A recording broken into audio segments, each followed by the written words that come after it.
mbokk yi ñu ngi leen nuyoob jàmm nuyoob yërmande nuyoob barke yi nuyoo faxe ko fii ci AG radio ak seeni mbokka Saliou Njaay ñoo amati mbégte gu mag dellu suwaat fii di waxtaan ak yéen ci jamono yi nag xam ne ci weeru Ramadan leen nekk ba tax ne yéen ñépp ñu ngi leen a wish a happy Ramadan full of blessings.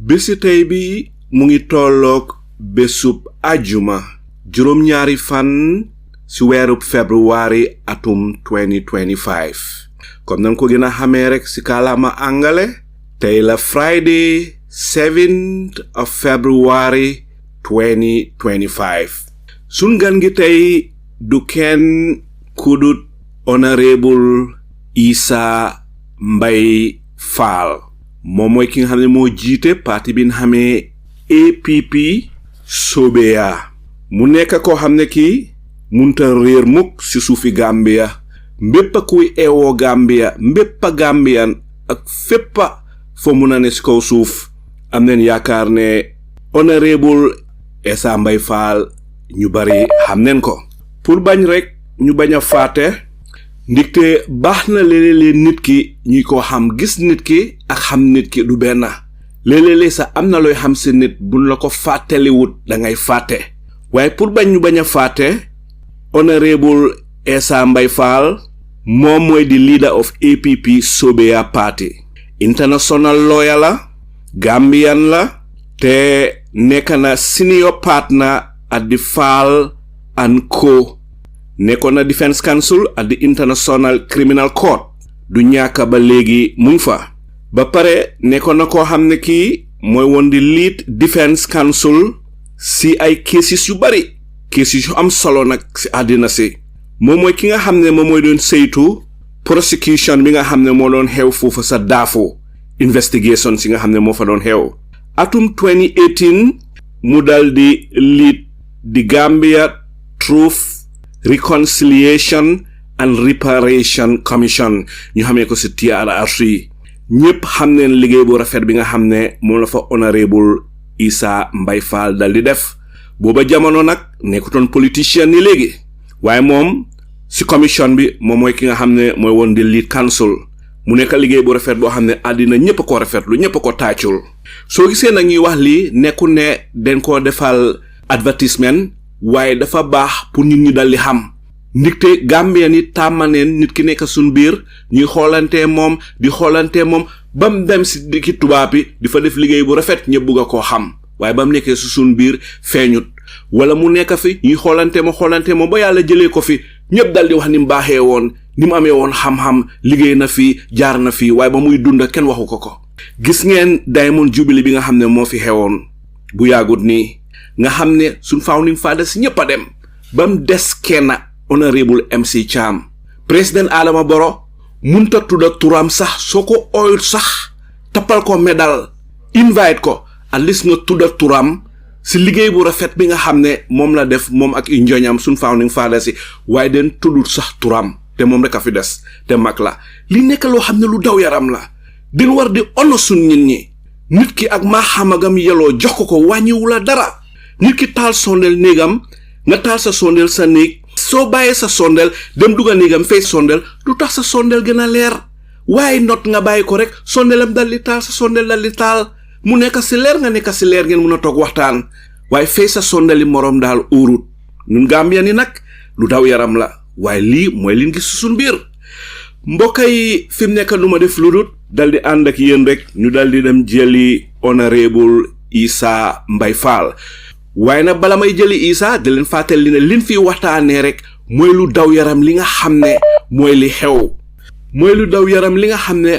xew on the 4th of March 2025 bi di ñetti fan si gannaaw mu nekk lu daw yaram ne sun àttekat yi den toog dal di dajaloo ne Gambian yi nga xam ne ñoo nekk bitim réew du lañ jox suñu droit pour ñu mun a oote ji li nekk loo xam ne lu daw yaram la lii mooy li nga xam ne moom la ñuy waxtaanee tey bon mbokk yi du ma def lu dul dal di ànd ak yéen rek ñu dal di dem jëli Honourable Essa Mbye Faal.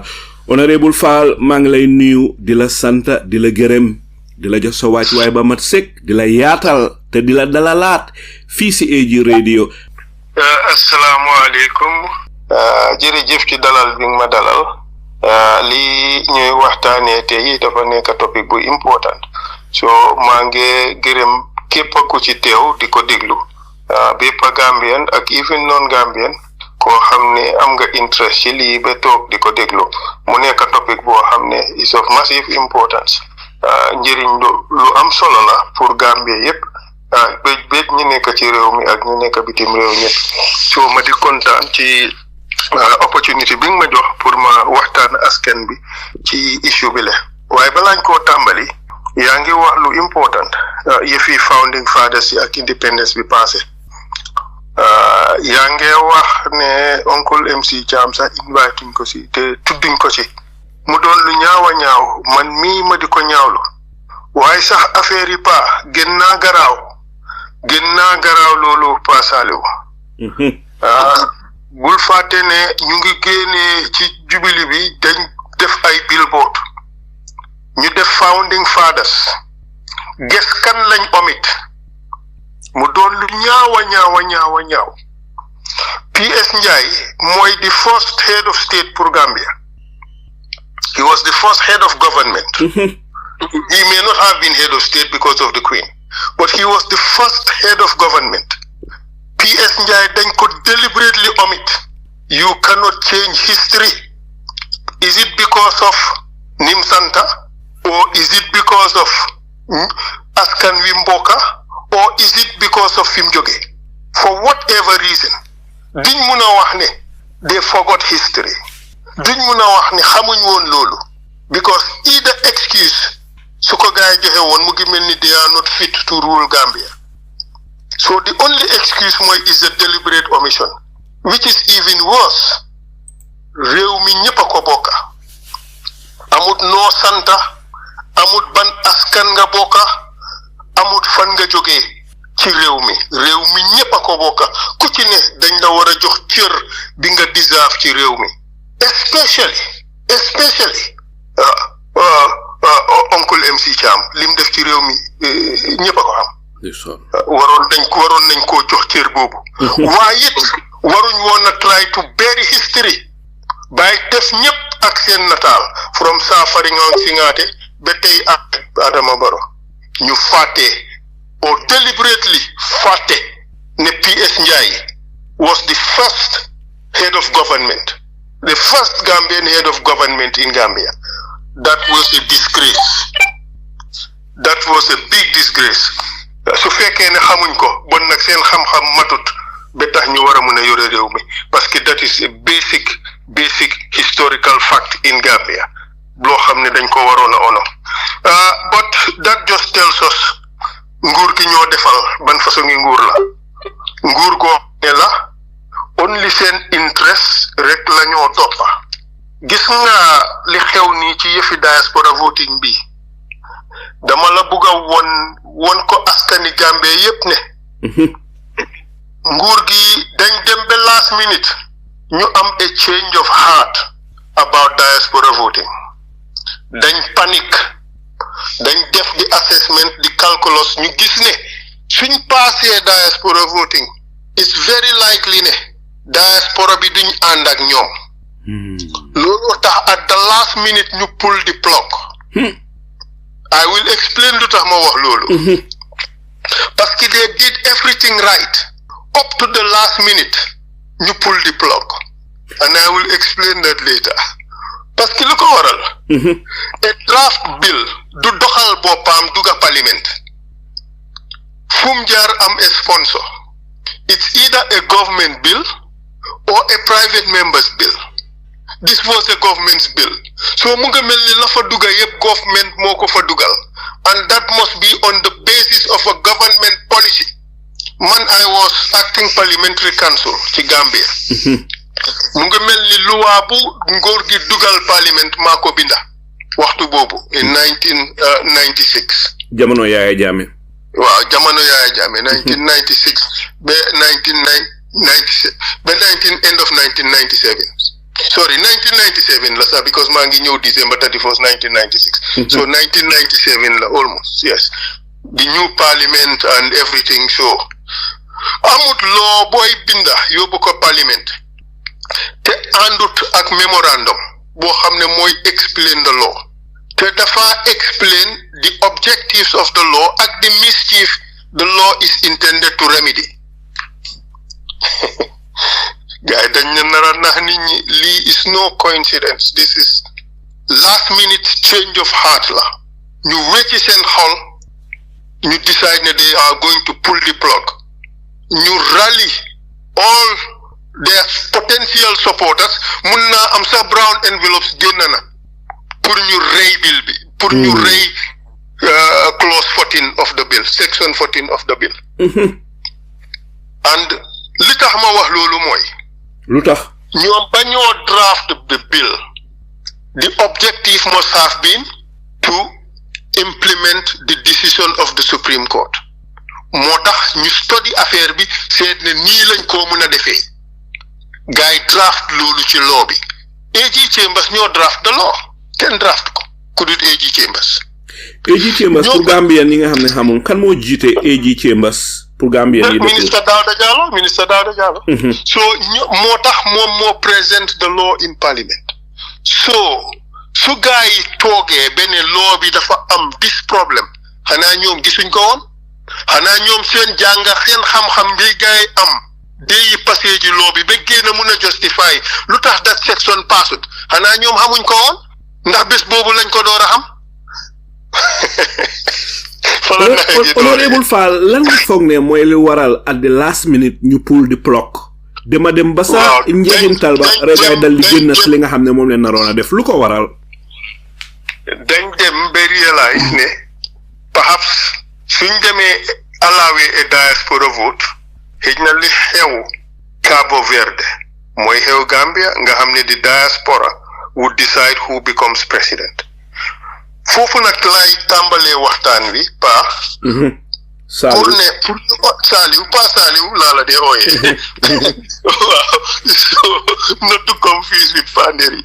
Masha Allah. Waaw pour ñu understand yi fi diaspora voting dañ ko war a put in its proper context. Xam nga ne Gambia ñun as of 2019 officially ñu ngi am 118,000 nit ci diaspora bi officially. Soo jëlee including those ñi nga xam ne amuñ they are not registered ci dëkk yi nekka, it would go to 200,000 Gambians in the diaspora by 2019.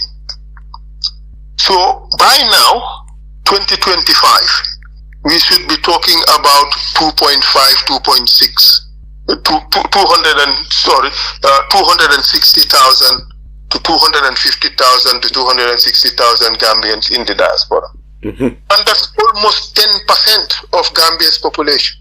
Parce que ñun suñ nekkee ay 2.6 heading to 3 million people, 260,000 should represent 1%, 10% rather of the population. The fact that the population of the diaspora mun influence the outcome of our elections. But of course, ñu ngi talk about a population of 260,000 people. Ba pare leneen a ngi ci. It's even bigger than that. Parce que the right to citizenship, mu ngi su fekkee ne one of your parents is a Gambian, you have a right to citizenship. So that 260,000, ñu ci bari am nañ ay doom bitim réew yoo xam ne mut nañ of voting age. ñooñu tam mun nañoo jël citizenship. ñu vote. So essentially we are talking about maybe up to 300,000 Gambians or even more ñoo xam ne mun nañoo qualify to vote. Xam nga that is significant.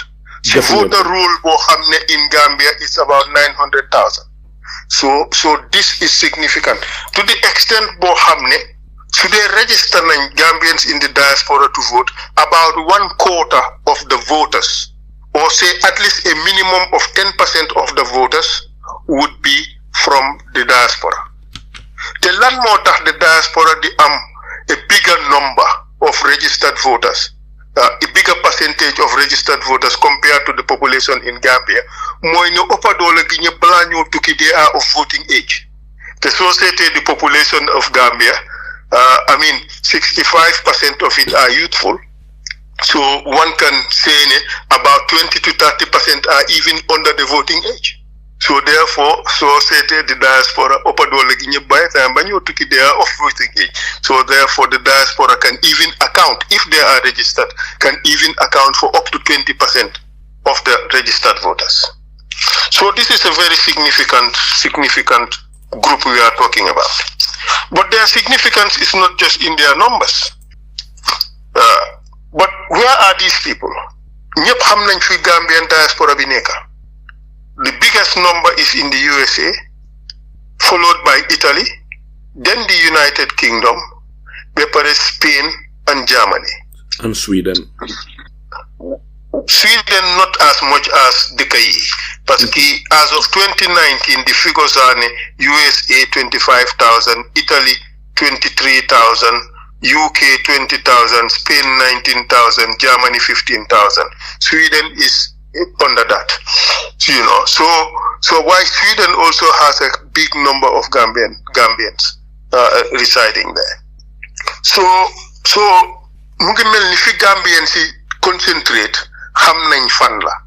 So it should not be a problem pour ñu organize diaspora voting for those people, because gars li ñoo wax mooy ne the logistics is a problem.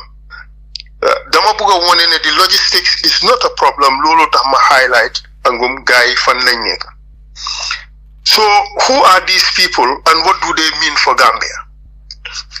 As of 2019, the Gambian diaspora were sending remittances to the country accounting for 15.6% of GDP.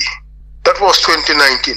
To 2019, ñu ngi leen doon tàccul for their contribution to Gambia. Gars yi gën a takka seen ndiga, gars yi gën a paree liggéey, gën a deeyoo ne xaaral ñu sigil suñu réew. By 2024, they were sending to Gambia a whopping $776 million United States dollars, accounting for a massive 31% of Gambia's GDP. Tell lii mooy official figures. So si boole the irregular transfer, that is the informal remittances, mun naa egga $1 billion. And that alone could take us to maybe about 40% of GDP. That is huge. Mu ngi mel ni all foreign aid ak all foreign direct investment so ko boole li Gambians in the diaspora di yónnee seen dëkk moo ëppa. But not only that, as of 2019, 16% of Gambian households were receiving their DEPAs, or a huge part of their subsistence, from the diaspora. Ñaata percent? 15%. 16%. 16%. Fimneka, my guesstimate is it should be around 20% of Gambian households. Samgalulu is significant. I mean, so mu ngi mel ni ñooñu suñ tiyee seen loxo, one in every household in Gambia would suffer. Loolu dafa garaaw de. Definitely. Mu ngi mel ni ñii suñ tiyee seen loxo, one in every 5 households would suffer.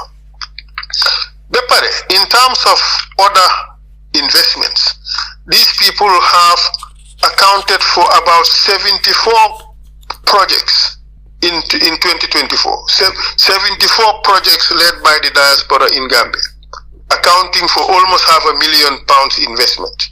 with returns of about 4 million and hundreds of jobs created by them. So this shows how important the diaspora is to Gambia. In fact, so important it is, the government su leen neexee ñu bugg a neexal diaspora bi. Most of the time ñu ngi leen a saaga, di leen doyadiloo, di leen tuutiloo, di leen karikacu. Naan ñii di coow fii sax amuñ gunu ganaar Gambia. Yëpp dégg nañ ko ñuy ko sànni diaspora bi. Ak genn bay waaye su leen neexee ñu xam ne foreign exchange bi saawaay door dem na down ñu bugg a neexal gaay ñu door di génn si ne daayit na xam nga di diaspora is the 8th region of the Gambia gaay dañ war a gën a góorgóorlu gën a contribute jógee from subsistence remittances dem to investment remittances and all that yëpp neexal la but do they really believe it? Naxee rek. The other day the vice president is quoted in the Standard newspaper saying all the right things, saying the government is committed to boosting diaspora investment through programs, projects, and so forth, financing of bonds and equities and so forth, which is the right thing to say, as opposed to saa yum la neexee nga saaga leen wax leen criticize leen wax leen you can xamut all sorts of criticism si ñoo lom ci diaspora. It's unwarranted and it's unnecessary. The diaspora is very important for Gambia and they have to be treated as such. Dañ leen war a jël seriously. Won leen ne sudut sax li ngeen na contribute ci dëkk bi, which loo xam ne Gambians ñëpp ñoo ko rafetlu di leen ñaax pour ñu gën a góorgóorlu gën koo continuer. But all that aside, dañ am right ci dëkk bi like every other Gambian. And dañ leen war a treat comme noonu. Dëkk yu bari ñu ngi treat seen citizens residing abroad with the dignity and respect for the laws of the country bi nga xam ne ñooñu loolu lañ entitled. I mean, it is important for every dëkk pour diaspora bi vote, especially pour ñun Gambia, parce que dafa gën a strengthen suñ démocratie, gën a strengthen national unity. Dafa promote good governance, but dafa also encourage investment in the country by people in the diaspora. But not only that, also they get more interested in their country because you put your money where your mouth is, so or you put your mouth also where your money is. So fa ñoo def seen xaalis at least ñu am fa kàddu ñu mun leen a dégg. The issue of diaspora voting nekkut tey. Diaspora voting dafa door di xew in the 90s, at least in Africa and other places around the world. Dëkk yu bari door di ko introduce. Waaye dëkk yu mel ni America yàgg nañ koo def. For people, because it's a basic right. Te luwaa yi Gambia daf ko bind ñaari yoon ci constitution bi. Both section 26 ak section 39 yep dañ binda ne every citizen of full age and capacity. Benn section bi mun of and capacity, benn section bi mun is of sound mind. Yep means the same thing. Yep ñaari yoon lañ ko binda ci constitution bi ne citizens am nañ right to vote. So ne every citizen mu ngi mel ni ñëpp nga wax ñi nekk ci biir ak ñi nekk ci biti. So looloo tax case bi ñoom Pa Samba Jaw indi woon court, Supreme Court bi wax ne Gambians in the diaspora am nañ right to vote. Ba pare nee na IEC make arrangements for Gambians in the diaspora ñu mun a exercise their right to vote. Loolu nag dafa nekk lu critical loo xam ne dañ ko war a examine in its proper context. Gaa yi kenn laalut botin boobu dinaa ko laal tey explain ko. But balaa ñoo egga foofu moo wone ne diaspora voting, in fact am na article bu ma read buy wone ne 141 countries ñu ngi am a form of diaspora voting. So you have to organize it the way you possibly can. Ba pare buñ fàtte ne diaspora voting bi ñu ngi wax about 3 types of voting or 4 types. One is referenda, that's one. The second mooy voting in national elections. The third, voting in local or regional elections. Okay? Referenda is a nationwide constituency. Bena constituency la. Voting for president, Bena constituency la. Ye require demarcation of boundaries, do with referenda, do with presidential elections. It is parliamentary elections and other local government elections. Amna deka yo xamne like Chile, they allow diaspora voting only for presidential, referendum and parliamentary elections. Min munol ñoo wax ne okay konka amaguñ boundaries for diaspora nañ ko def rek for presidential election. Do nekk a problem de because that constituency has already been demarcated. That constituency is the map of the Gambia and all lands within the country. So guys, they cannot hide on the issue section 39(1 dafa tie the voting to boundaries or constituencies, geographical boundaries. That is not true. It is only true for parliamentary and other local government elections. It is not true for referenda. It is not true for presidential elections. So mu ngi melni problem bi nguur gi langamu apply it to presidential elections, apply it to referenda. So su fekkone ne they were genuine and wanted to solve the problem, do xamne sax man gisuma ne problem la at all te dina wone ne du problem. Why su fekkone ne sax li gaay di ciow problem la, problem bobu apply it to presidential elections, apply it to referenda. Bon lolu munon nañ ko ci génné. Bul faté ne parliament ñoo def law pour deka, and the same for Gambia. So bon ñoom parliament leen rek la mënu sa def mooy soppi góor muy jigéen ak soppi jigéen muy góor. waaye su ko neexee ne jigéen ñi nañ leen ooyee góor yi ni ooyee leen jigéen yëpp parliament am na doole. waaw so foog nga ne parliament boobu bon mënut a wax ne ok nañ ko def for presidential elections and then ñu def arrangements later for parliamentary elections and other elections. xam nga mënoon nañoo def loolu. Who is stopping them from doing it? ñoom ñoo am the authority to write it in the law. They could have, but they chose not to. So Lee, this is a question of political will in the first place. Okay, the second bit, mooy gaay ne, okay, delineating boundaries, because 39(1 dafa relate to geographical boundaries, but who is stopping them from delineating those boundaries? Who is stopping them from registering Gambians in the diaspora? In fact, the whole essence of lobbying was to solve that problem. Lobby, that section 14 or clause 14 as they call it, of the bill, lim doon jéem a def mooy empower the IEC to register Gambians in the diaspora pour ñu mun a vote. Ba pare empower the IEC pour ñu take the necessary steps to write rules for that purpose. Was it section 11? Yes, that is the registration. Yes. Okay. No, section 14. Section 14. Section 14. Okay.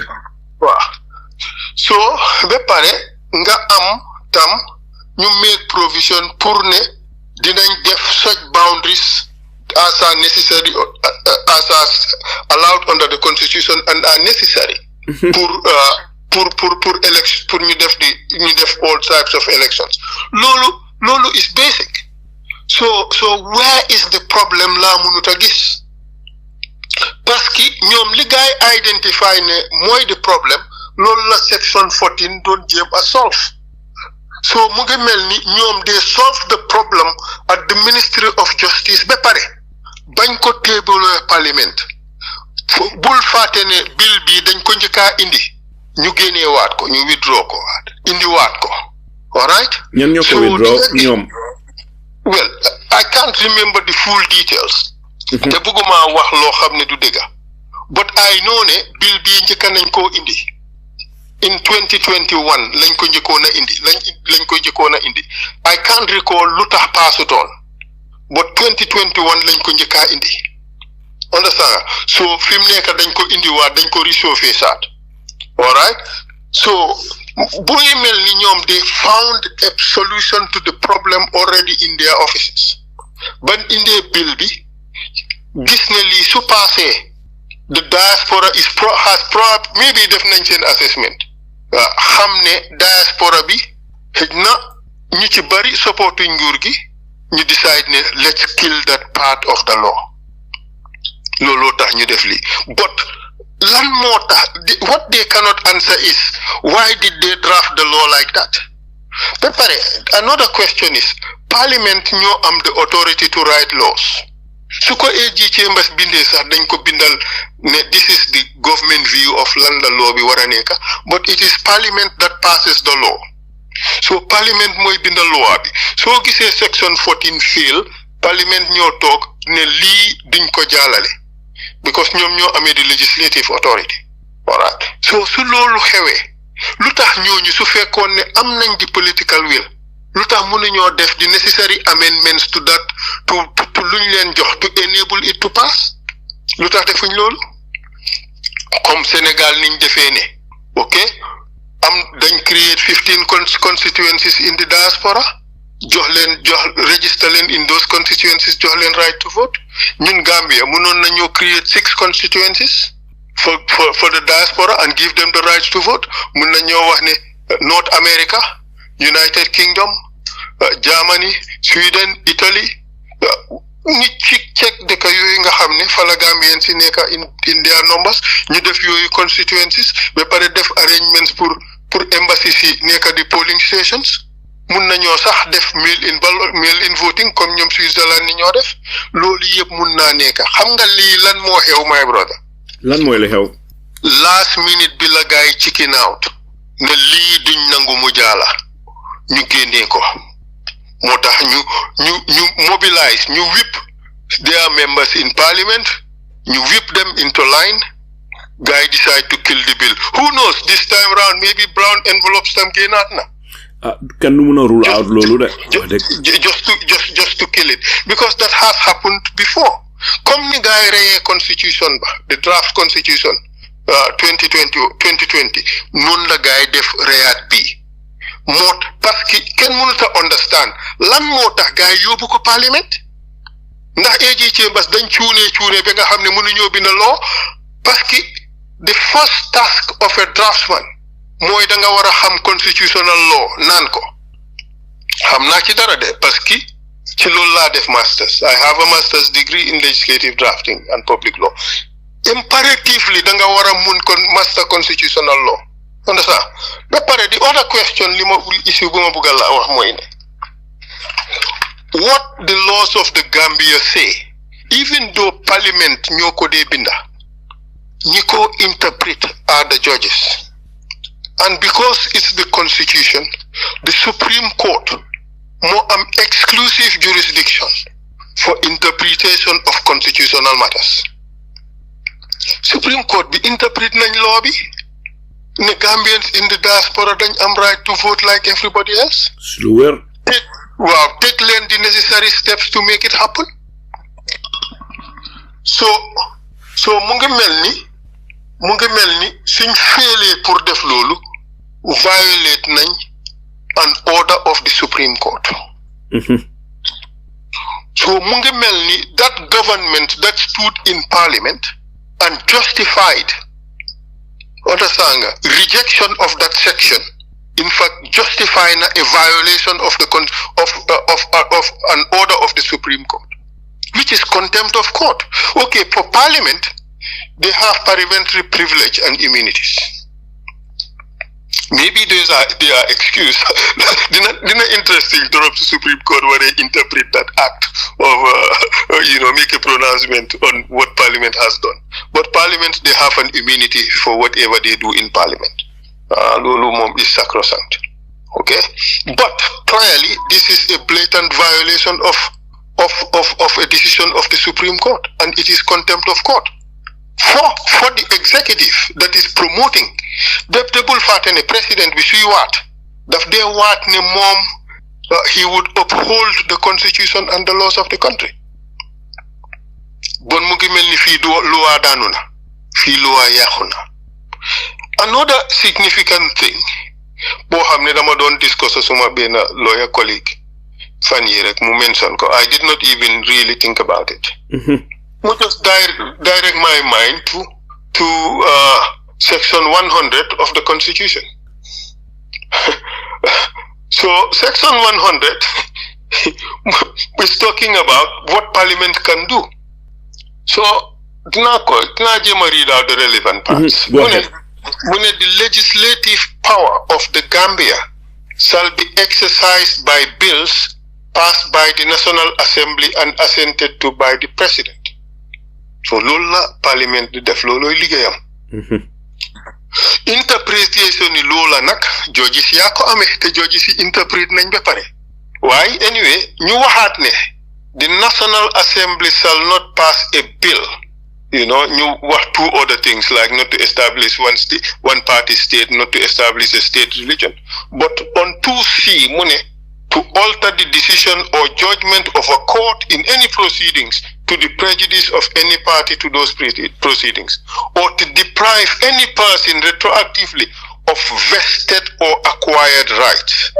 But subject to the National Assembly may pass bills designed to have retroactive effect. So, mungi melni, Supreme Court decide all Gambians in the diaspora have the right to vote, and arrangements should be made to make for that to happen. So that is already a vested right as a result of a judgment of the Supreme Court. They have now decided to remove this provision from the bill. Mungimelni, they are passing a law that is taking away vested rights. That's also another violation. So luy mbir mi mooy nguur gi xam nañ liñ doon def lan la. They knew quite clearly what they were doing. Xam nga, this is a government that is only interested in its survival as a priority over all else. Moo tax dégg nga suñ président bi ne moom du bàyyi because partem bi is a young party te ñoom dañ fa bëgg a nekk fo donkey years. That explains what they have just done. They made the calculus, gomne, rightly or wrongly, ne suñ allowed the diaspora vote, they could lose the elections. Lolo tax ñu pull the plug on this particular issue. I will show you other features of the bill. Yi tax, yi wone ne, this is all about self-entrenchment. Buga nañoo sax wàññi candidates yi mun a qualify pour taxaw for election. Te xaar leen ba 2026 you would see that in full application.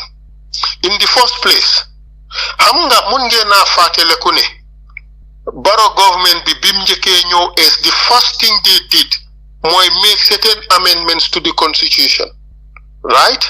One mooy wàññi to certain laws wàññi lifin bi how do you call it deposit bi pour taxaw election. Xam nga Barrow Adam kii foog naa Jammeh daf ko yóbbu woon about 1 million or so or 100,000. I can't remember the exact figures. From 10,000 gars yi ñëw delloo ko to 10,000 because what? Democracy should not be for sale. People use the exercise of one's right should not depend on kii ñaata xaalis la am. So moo tax ñu wàccee ko to 10,000. Be pare the number of votes required from particular areas was about 200 and 5,000 was the number required to get nominated. In this new law, they doubled the number of signatures needed. Léegi ñaata la? 10,000 lañ ko def mooy di proposed. Be pare guess how much lañ def deposit bi? Deposit bi ñaata la? Is a whopping $1 million. It is intended to eliminate most of the people. Ñaata nit ñoo mun a génnee $1 million teg ko pour mun a taxaw election. Bari wudda. Suñ ko ñooñu munee sax ñaata nit ñoo koo pare pour def ko. It is all intended pour eliminate nit ñu bari. Our democracy is not for sale. Our democracy is not for the rich. especially a right as sacrosanct as voting and being voted for. It should not be based on how much money you have in your pocket.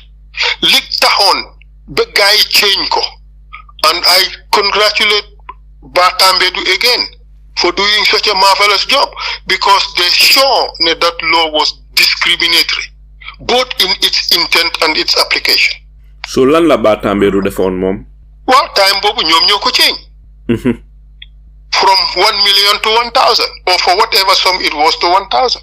Why Fimneka, they are making it so difficult.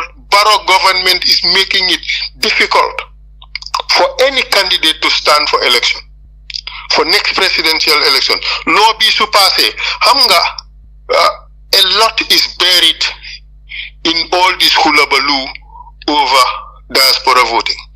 But there is more to that law than the diaspora voting.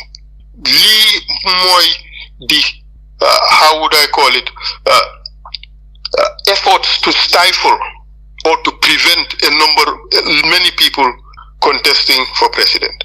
So mo am rek luma la buga laaj Honourable Faal, li tax nguuri Adama Barrow gi buga eliminer diaspora bi, te boo cegee diaspora bi, at least based on calculations yi nga xam ne moom nga fi joxe, at least 250,000 to 300,000 votes mun nañoo wax ne mu ngi si diaspora bi. Su fekkee ne that is the case, Adama Barrow am na ñu ko support si diaspora bi. Diaspora bi am na ay NPP, moom xaw ma ndax bàyyi na loolu xel, waaye ma bëgg laa laaj rek, li tax ñu éliminer diaspora bi, is it based on the personal interest of the NPP government, ndax it is based on the interest of the Gambians in the diaspora? Obviously, the Gambians in the diaspora want to vote. More than you issue a petition out there. It's got thousands of signatures supporting the Gambians in the diaspora should be allowed to vote. I mean, it is because it's just based on internet users. But naturally, Gambians in the diaspora would want to vote. But this is an individual thing. Right la bo xamne a group of people ñoko am. Su ko e buguta exercise, bi buga na ko exercise. Te su ko ben nit sa buge exercise, right am la nañ ko ko jox. So the only reason therefore guy going for the diaspora vote is dañ calculate ne nekut in their best interest. Dañ yaakaar ne suñ ko defee dañoo daanu in the diaspora, and because of the numbers in the diaspora it can influence the outcome of the election. So loolu rek moo tax lii yëpp. So all these laws you guys did pass ni, they are intended to increase the chances of NPP winning the next election. It's all calculated with a political motive. The interest being safeguarded here is the NPP interest and not the interest of the Gambian people. Gis nga ñun dañ am nguuri cuune. Even in terms of economic policies, nguur gi mënu ñoo defal a holistic macroeconomic policy bu yóbbu Gambia kanam. Nguur gi is focused on transactions. It's a transactional government. And look at it. The most significant activities. So ko seetloo, one, the Senegambia bridge. Joxe nañ ko ne some asset recycling mumbo jumbo. I mean, that asset is a significant national asset representing our sovereignty. Joxe nañ ko. Security port. Even if that service is necessary, Gambians can do it. Jël nañ ko jox ko a foreign entity based on some crazy transaction boo xam ne kenn xamut boppa bee génn gi. Everything is shrouded in some crazy deals yoo xam ne maara day taale. And who knows? I'm not saying it's happening, but all deals that are shrouded in secrecy, they often backhand issues. I'm not saying that it happened, but it is possible. Look at the Gambia Ports Authority and Alberak deal for the Banjul port. Sharing arrangement of 80-20. What a national tragedy that was. Bobutam, a national asset gone. It's all transaction upon transaction. GIA, the handling, so moy tout sax dinañ ko jox some dodgy company ci dëkk bi. xam nga suñ déggee nit ñi door di ko ngunu rek léegi-léeg suñ testé wota si gis ne Gambien si duñ wax typically Gambien si duñ wax ñu def suñ déggee hulabalu ñu dellu gannaaw moo tax GIA bi joxeeguñ ko waaye soo moytu dinañ ko jox some crazy local company seetal nawek fi mu nekk everything is Senelec ak Kapawa ba pare leneen lu gën a garaaw ci nawek bi mooy ne the illegal taxation of Gambians of 35% of whatever electricity they consume man de gisuma law bu allow taxation boobu because taxation laa ko mun a wax parce que soo jëndee electricity bill soo jëndee electricity yaa ngi min nawek fekkee ne jënd nga cash power nga min waaw soo jëndee cash power immediately you lose 35%. The moment nga dugal ko you lose 35%. ñun ñi complain nañ ko torop waaw xam nga loolu it's like some form of taxation la parce que it's not the tariff. Is that legal? That is illegal in my book because you cannot tax people without a law. xam nga mun ngaa fàttaliku am na ministre bu génnoon ne alkaali yi dañ dee charge stamp soo ñëwee sooy jaay kër nga ñëw ñu charge la pour stamp ministre bi claim ne amut benn loo bu leen alaa pour ñu def loolu. ban loo moo alaaw nawek pour ñuy jël 35% ci électricité bi nit ñi jënda waaye gis nga li nga wax ni Honourable Faal man tey laa doora déggale xam naa ne nit ñi dañ dee complain ne léegi cash power dafa gën a seer Gambia ni ñoom noonu leen ko waxee xamul ne sax ñu ngi leen a tax 35% loolu tax affaire yi seer waaye ma bëgg a laaj rek lan moo tax nit ñi go ahead man maa ko ooyee tax parce que gisuma anything lu tax ñuy jël sa xaalis nit ki xaalisam daf ko ñaxa liggéey ko soo ko jël ci moom there has to be a reason tarif bi nangam la soo su la fayee pour loolu bon danga ko war a jox lim jënda soo ñoom suñ la jëlee that surcharge ndax mun nañ ko ooyee tarif instead of tax nite gaa yaa ngi déglu mun nañoo génn ay léeg attaque la ne Essa Mbye Faal dafa dem di wax naan da leen a caaj 35% du dégga tarif la ndax mun nañ ko ooyee tarif or something else suñ bi lépp luñ ko ooyee luñ ko mun di ooyee mun nañ koo bind su leen neexee ñu make up ko maquillage ko def ko lu leen neex the fact of the matter is ñu ngi jël xaalis boo xam ne si sa poos te joxuñ la service booba comme ni ko olof waxee rek baabun la nga ruuj ko jël ceeni or wénka si lifinam day ay eggu yi du dem ngénte ba tey baabun la dafa ñaaw be tey mu ñaaw ëllëg dina ñaaw ci kenn mënu koo rafetloo lii 35% bii loola la kenn mënu ci amut niñ koo mën a window dressé ba mu nekk leneen man in my book it is unlawful ba pare seet ko typical with the waste associated with this government yow 2 years ñu ngay def loolu xanaa kañ su doon ne pour fay bori Senelec bi la xanaa war naa jeex nag ba tey ñu ngi ci 35% boobu lu ci gën a métti keroog laa dégg ne nawek jënd nañ ñaata moto ndax dañ ko lepp xam nga fii caaxaan moo nekk ci dëkk bi dañ war a serious te maa ngi la doon jox list of gaaf yi ñu def rek mortgaging of our national assets. Just for one in government B is based on transactions.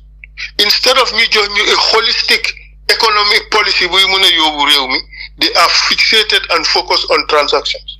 Te lu ko waral mooy xam nga we have to select the people. Look, Ministry of Finance at the highest level dafa war a am top skilled economist yoo xam ne saa dinañ naaca seen brain si gi tegal ñu proper economic policy buy mën a yóbbu dëkk bi waaye soo jëlee transaction people teg leen fa all they can give you is transactions regardless of their level of education. xam naa ne these people dañ jàng toroba ñii duñ cuune ci areas yi nga xam ne mun nañ ko waaye Ministry of Finance ngir yàlla nañ ko jox top level economist ñu ronal ñu Ministry of Finance waaye transactions yaa ñoo bëgg a rey de bàyyi leen xel the other transactions mooy our fishing resources mu géej nañ suñ géej gi to EU and China and Senegal ba tax can you imagine ñuy allow Senegalese vessels coming to Gambia to fish ñun amuñ vessels yu dem fish Sénégal ba tax léegi suñ géej gi manqa nañ koo manqa ba nga xam ne dara desatu fa yaa booy sax amatu fa kobo sax amatu fa léegi Gambians si dañ koy dem ba Ndar seen luwi jëndi jën indi ko Gambia pour jaay ko. That's a national disgrace. It's a national tragedy. xanaa loolu mooy li waral nappakat yu bari amatul jën fi mu nekk. duñ mën a am jën di because there is massive overfishing in Gambian waters ba pare ñun mënuñoo réguler ñun amuñ sax e fish landing port in Gambia ba tax fish landing bi yëpp Sénégal la dee dem so ñun suñ inspectors si they have to go to Sénégal seet ñi nappal liñ jàppal lan la what a shame. ndeysaan daw na yaram. xam nga gis nga dëkk dangaa nuru dëkk waaye dëkk boo xam ne dara amu fa dara doxut dëgg war nañoo seetaat suñ boppa nit ki wax na ne munuma ba tey ñuy ko forcé ne ko foo jaar danga koo def su yaaxoon nag ñi ko jox ñëpp ñoo responsible te affaire baa ngee yaaxu de li ma la wax emut foofu de seetal Independence Stadium boobu tam dégg naa joxe nañ ko to an undisclosed buyer or lessor. xanaa loolu bu yàggut la xew. waaw ci fan yi laay ko dégg de tey laa ko riit. boobu tam moo géej nañ ko. am na kuñ ko jox de to an independent operator neemuñ individual bi dégg naa xam sa barak tam boobu dafa xaw a rëcca but it begs the question what happened to all the Jammeh assets that were sold? Where is the money? There's not been any accounting of that particular transaction betay or transactions for that matter betay dégguma ci dara. gaay amul benn figo buñ joxe ne li leen am si bagage Yaya Jammeh njaay. musuma gis a report boo xam ne table nañ ko wane ne affaire yi nii la fa taajoo fii la xar yi jaar fële la nag yi jaar fële la tracteur yi jaar fële la tool yi jaar fële la kër yi jaar fële la moto yi jaar kenn déggu ci dara. And Gambian people have a right to know. Even Jammeh himself has a right to know. Because, and this is something that should have been tied to the reparations for the victims at the TRRC. Lolo tam naxayna fim neka every year ñu ne ñu amuñ xaalis for reparations, every year amuñ xaalis for reparations. This is a game. You know, the last card bi gaay amé won pour diaspora voting moy ni xaalis amut. Understand? Bunga fatela ko ne few months ago I was making a lot of noise ne diaspora voting dafa wara am ni ki nanale rek gaay ote some committee meetings ak affaire yoy Gambia government ko defon published in the papers ne they are making arrangements for diaspora voting to happen this that and that and that and that yow la gaay don tontu nonu dedet mbamal nit ñi lañ fi nekké suma yuuxoo benn problème ne nangam problème bi rek gaay toog rek génn ne def nañ lii dara comme lu ma waxoon Pa Modou Bojang rek tuku yereng coow lu bari mujjee nothing wax rek they're not serious about solving these problems. Look at our petroleum resources. Bima dooree di ko coow kera génnee nañ ci newspaper bi ne the president is calling for investors into Gambia's petroleum sector. Saa waay ñun ñu ngi laa wax ne lijjantil problème bu nekk ci oil fields yi nekk in the region yi nga xam ne soo taxawee Gambia joxoñ ko nii ku taxaw foofu taxaw bu Gambia bi yéen a ngi xoolante nii bët tu bët lijjantil mbir moomu liñ def mooy they make a publication. The president is calling for investors in this. Go money, this is serious. Why settle them if ID cards, passports, driver's license, number plates? Can you imagine a whole government? Li wara make a problem for over a year. Diga. It's massively disappointing. This one. The problem, the transactions yi xewati ci dëkk bi. Moy ne ñu ngi jaay suufi réew mi yépp Indians. Just to remind them ne Zimbabwe problème ba fa amoon ñëpp xam nañ ko. Uganda problème sa fa amoon yëpp xam nañ ko. Ñun you have to be careful. Gambia is massively overpopulated. In that narrow strip of land with a population of 3 million people, Gambia is massively overpopulated. Moo tax léegi every 10 choyo Gambia 4 bi yëpp is about land. If we sit by and allow land yep to them to foreigners, we would have a problem in the future. Big problem. Especially, these are massive land holdings you hamne mum la deka bi need to do farming to feed itself. Why di yegal Gambians yep rek ne problem si yep dina jeex. After 2026 APP-Sobeya dinañ fi génné NPP te dinañ wécci réew mi. Gambians yi dinañ gis seen boppa ci Gambia. All these stolen resources dinañ ko recover ben bu tuddu recha. We would promote accountability, but also we would promote reconciliation and unity in Gambia. Amut ya fi feye ko wante de déedéet loolu taxu ñu jóg. Li ñu tax a jóg mooy nañ recover alali réew mi, ñu reconcile réew mi, ñun ñépp ñu am benn focus. United for the development of Gambia. Ñépp takka seen liggéey takka seen liggéey. All these unnecessary luxuries yi nga xam ne they are trappings of office ñu génnee ko ci. Ñun ñépp ñu liggéey. Create a better and just society. A society boo xam ne every Gambian, no matter fan nga juddoo, no matter the language you speak, no matter what group you belong to, you have the chance to make it and prosper in Gambia. We want to create a fair and just society. Anchored on important values yoo xam ne mooy tax dëkk dem kanam. You eliminate this corruption, eliminate all these isms and schisms yi nga xam ne they divide us. You focus on developing our country comme yeneen dëkk yi yëpp ni ñoo demee. Nonsense yi ñu bàyyi ko. Especially nonsense yi nga xam ne they are only intended to satisfy the interest of a group or few people. Ñun, the collective, the general good, moo gën a important the individual interest. And the nation and the nation's resources should all be geared towards the greater good. Thank you very much. Loolu laa amoon pour wax. Jërëjëf Honourable Essa Mbye Faal fi mu nekk ñu dal di dugga si laajte yi amal nañ na fi ay laajte ba pare paneliste yi ñu ngi fi ku nekk am na laajte tey nag ñu ngi ñaan paneliste yi bépp kuy laajte rek demal straight nga laajte question bi. There is a difference between making a statement and asking a question.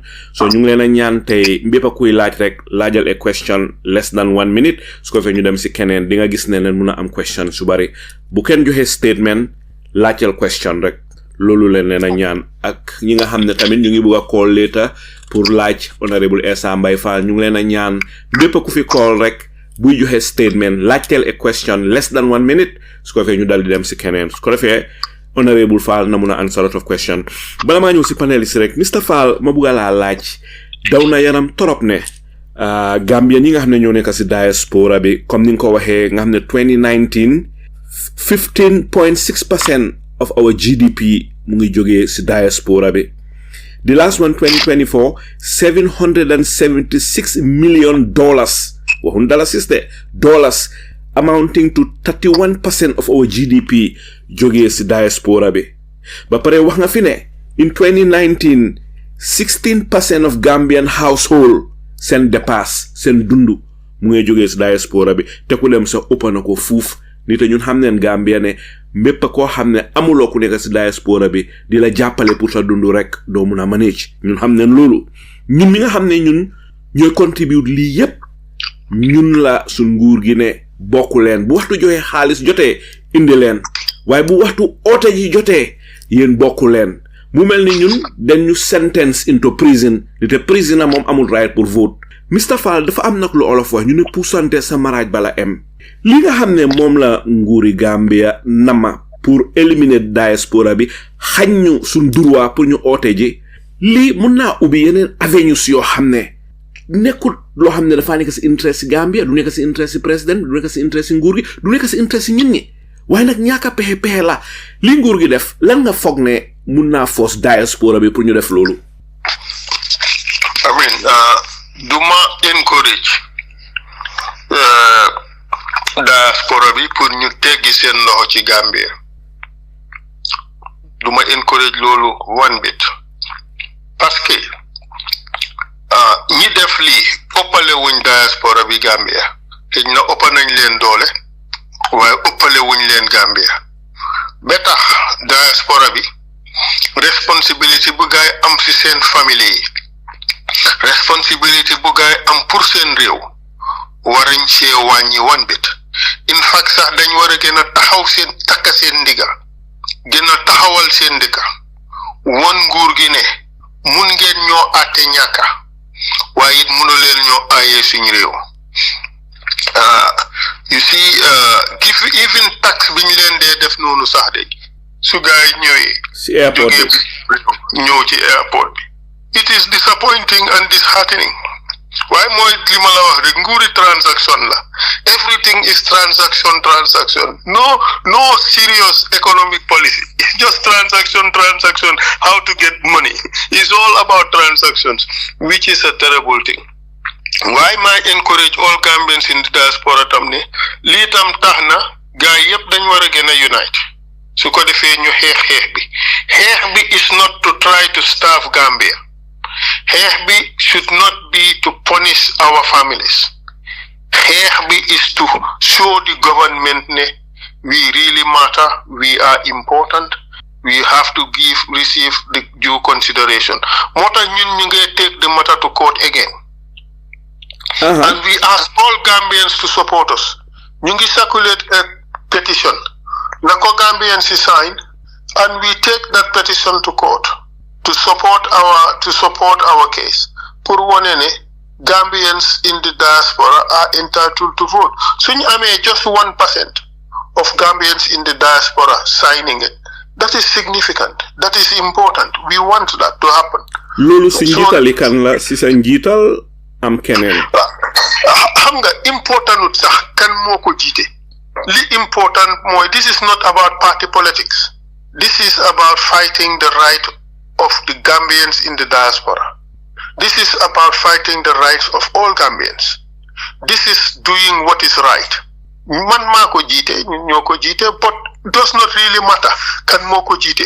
In fact, these days I have spoken to other people. Ñoo xamne d'accord na ñom ñep nañ ci dugal seen bopa amut kan moko mom li yefi Gambia la. I don't have to be the leader. I don't have to own it. This is much bigger than me. This is much bigger than a political party. This is about us as a people.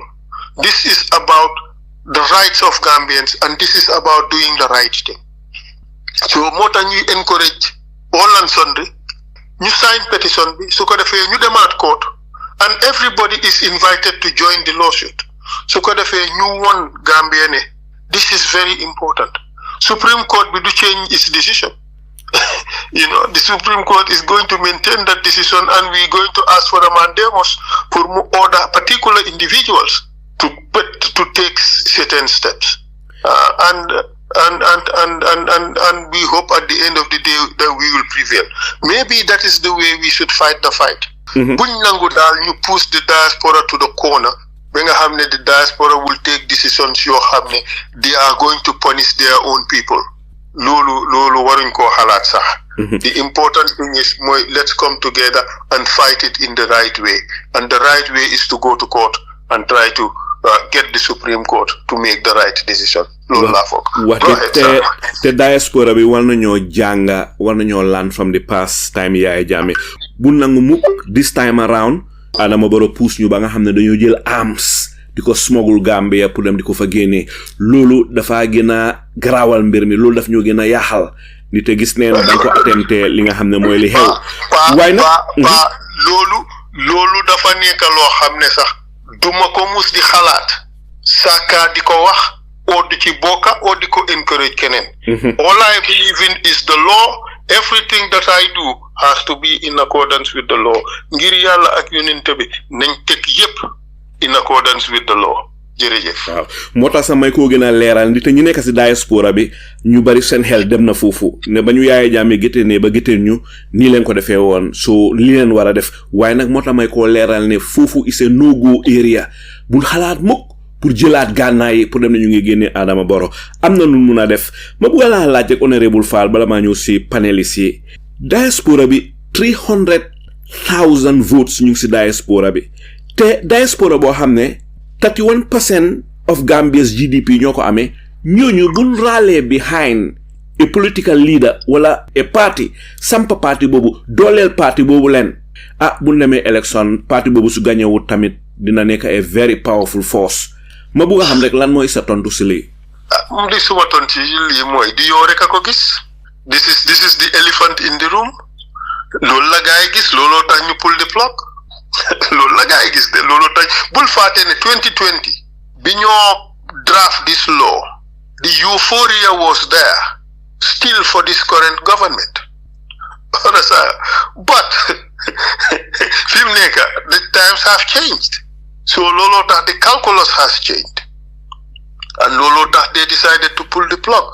No one can convince me ne AG Chambers bi ñoo dugal this law in the National Assembly dugaluñ ko fa with the intention of ensuring diaspora voting. Looloo tax ñu dugal ko fa. And every law put them parliament dafa fekk danga am njëkk a cabinet memorandum. A cabinet memorandum mooy outline the policy boo xam ne moom la cabinet d'accord. Understand? Cabinet memorandum boobu moom la ñoo yónnee AG Chambers. Loolu mooy inform the drafting instructions. On the basis of those instructions ñu binda loi bi. Foog ngeen ne parliamentary council am na fit binda ci loi bi loo xam ne dafa tax diaspora voting am. Te government joxuñ ko autorisation boobu. Understand? So moo tax ma ne ñii last minute bi gars dañ panic and they pull the plug. Because loi bi dem parliament loi yi nguur gi la nguur gaa ko binda nguur gaa ko fa yóbbu nguur gaa ko promote and the memorandum should explain what this law is the problems this law is intended to solve. Understand? So obviously diaspora voting is part of it. So loolu mu ngi mel ni loolu mooy government policy. Understand?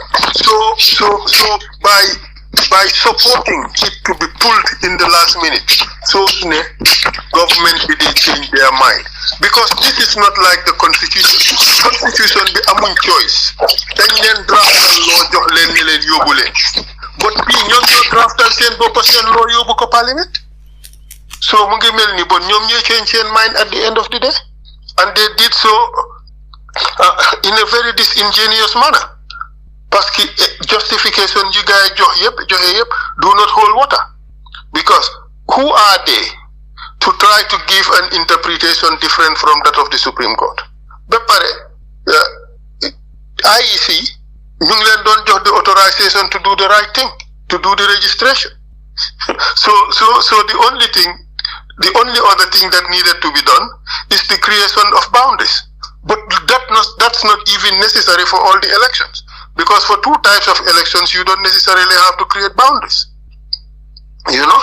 So, but this is the situation anyway.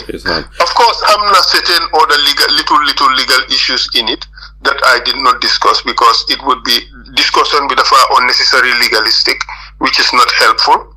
You see, but lima buga wone moy, whatever problems governments identified, those problems could have been solved by parliament. Okay, the first thing is AG Chambers waron nañ ko mëna gis before ñu yóbbu lobby in parliament. So the minister bim taxawé ne lii ak lii mooy problème yi lobby. Bon mu ngi won the Gambian people ne lii gisuma ko woon moo tax solfuma ko woon. Doesn't that beg the question as to the competence in the AG Chambers? But man, I believe that these are good lawyers. I believe that these people, they know what they're doing. I believe that they have competent draftspeople. So it's not about hamuñ ko won. It's about creating an excuse because there is no longer a political will to go ahead with it. So mu mel ni Honourable Faal ñoom duñ ciune de mu mel ni ñoom xam nañ bu baax li ñoo def ñoom ñoo tay li xam nañ li ñoo def. There was a problem. Mota Supreme Court bi ne IEC should take all the necessary steps to ensure the diaspora are registered and be given the chance to vote. So ñoom loolu problem boobu la gaay doon jéem a solve. And the only way to solve it mooy to make arrangements for IEC to register the people and give them the chance to vote. The issue of the boundaries, wax nañ ci law bi ne, I mean, there's a boundaries commission. So boundaries commission amut, then the IEC would delineate boundaries. So what's the problem with that? You see, there's no problem. They could have taken the opportunity to say, okay, the IEC is hereby directed to create such boundaries as are necessary to enable Gambians in certain parts of the diaspora to vote. Mënoon nañu bind loolu ci loi bi. It's quite easy. Minister of Justice mu taxaw foofu, he has the knowledge, he has the capacity pour taxaw foofu propose that amendment in the law. Lu tax defuñ ko. So moo tax ma ne la lii is a question of change of heart. It's the last minute they change their minds. te nekk na lu daw yaram ñu ne du ñàkk jinne ja Yaya Jammeh gisoon si diaspora bi du ñàkk jinne jooju moo door di feeñu Adama Barrow ba tax ñu andi change of mind. bul fàtte ne Yaya Jammeh sax passoon na a law ne there should be diaspora voting. He did. waaye ndax actualize na ko? He did not, because dafa toogoon moom it def di calculation ne the Gambians in the diaspora may be against him. wax dëgg mu mel ni di same yoon la Adama Barrow follow di same li Yaya Jammeh doon def. waaye bul fàtte ne Adama Barrow is not himself. Adama Barrow is hamstrung by the APRC. ñi amee woon Yaya Jammeh ñoo amee Adama Barrow. si lu wér APRC NPP government leen am de. So you do not expect a different outcome. ndeysaan mu nekk lu daw yaram. Honourable Faal boo tegee foofu sa baaraam rek fi mu nekk ma dal di ñëw si Bura Diba Bura ban laajte moom nga amal Honourable Essa Mbye Faal. Hi, Sal, jërëjëf, thank you very much. Lii panelist yi di Essa Faal laa nuyu di la gërëm di la liggéey bu rafet. Bura di nga mën a jëlee sa microphone bi. Ok, one minute. Go ahead. yaa ma dégg léegi. Go ahead. Alright, sorry.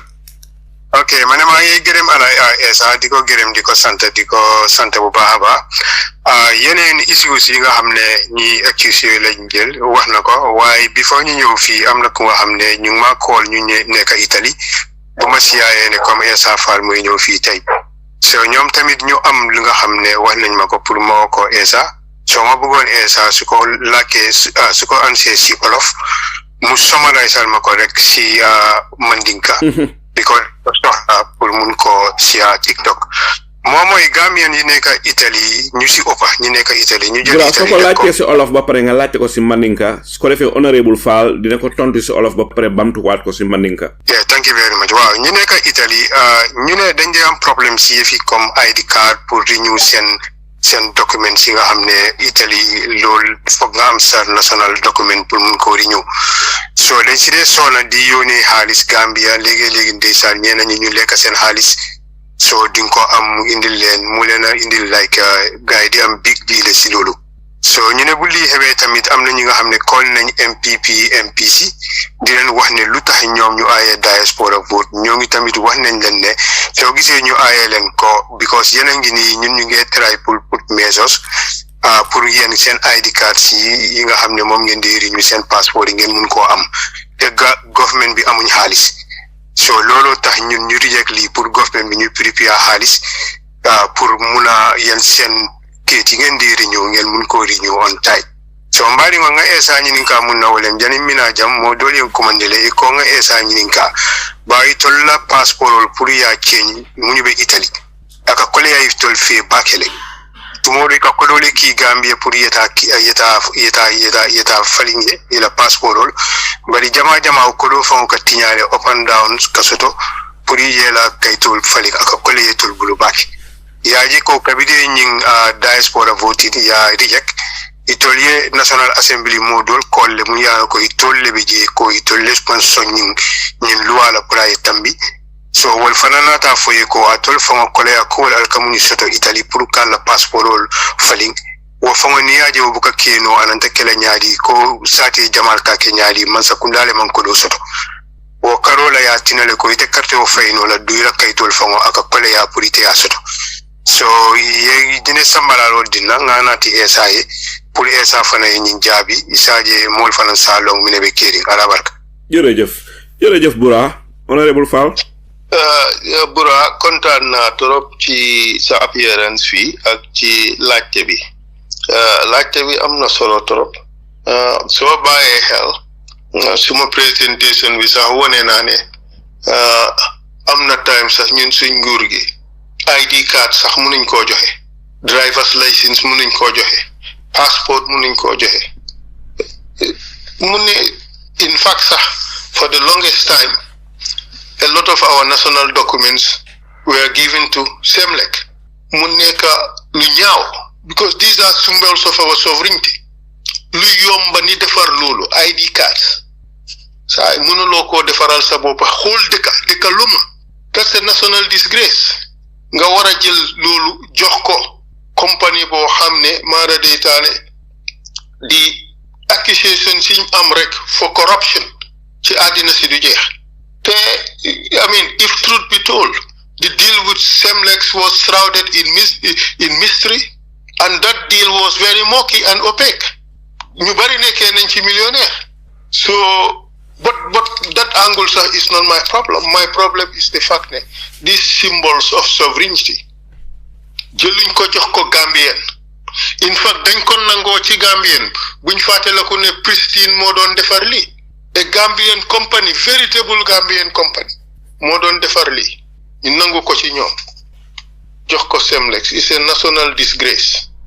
Why imaginal so toge am a situation bo xamni deka munuta sax defaral bopam documents yi deka dafa ñaaw. It's not about lack of money, it's disorganization and misplaced priorities. Gis nga ci nguur gogu seen boppa am na ñu fa nekk ñoo xamne they are technically skilled to be able to do this. Why nguur gi dafa disorganized and misplaced priorities ba pare leena ci nekk de. Corruption dafa am areas yoo xam ne fa la dee gën a festa. Xam nga soo indee doomi réew mi pour def yenn deal si, it's more difficult to do very corrupt deals than so indee a foreigner. So don't be surprised in a deal see they them to foreigners. I'm not accusing anybody of anything. Why? The important mooy ne these things should be given to Gambians. Gambians can do this thing. It's just like the security report deal. Why can't that go to a Gambian? It's a disgrace that this thing is going to foreigners. The scanning at the port, why can't it go to Gambians? It's a disgrace that these things are going to foreigners. But li numa ko gisee is not a lack of money, it's disorganization.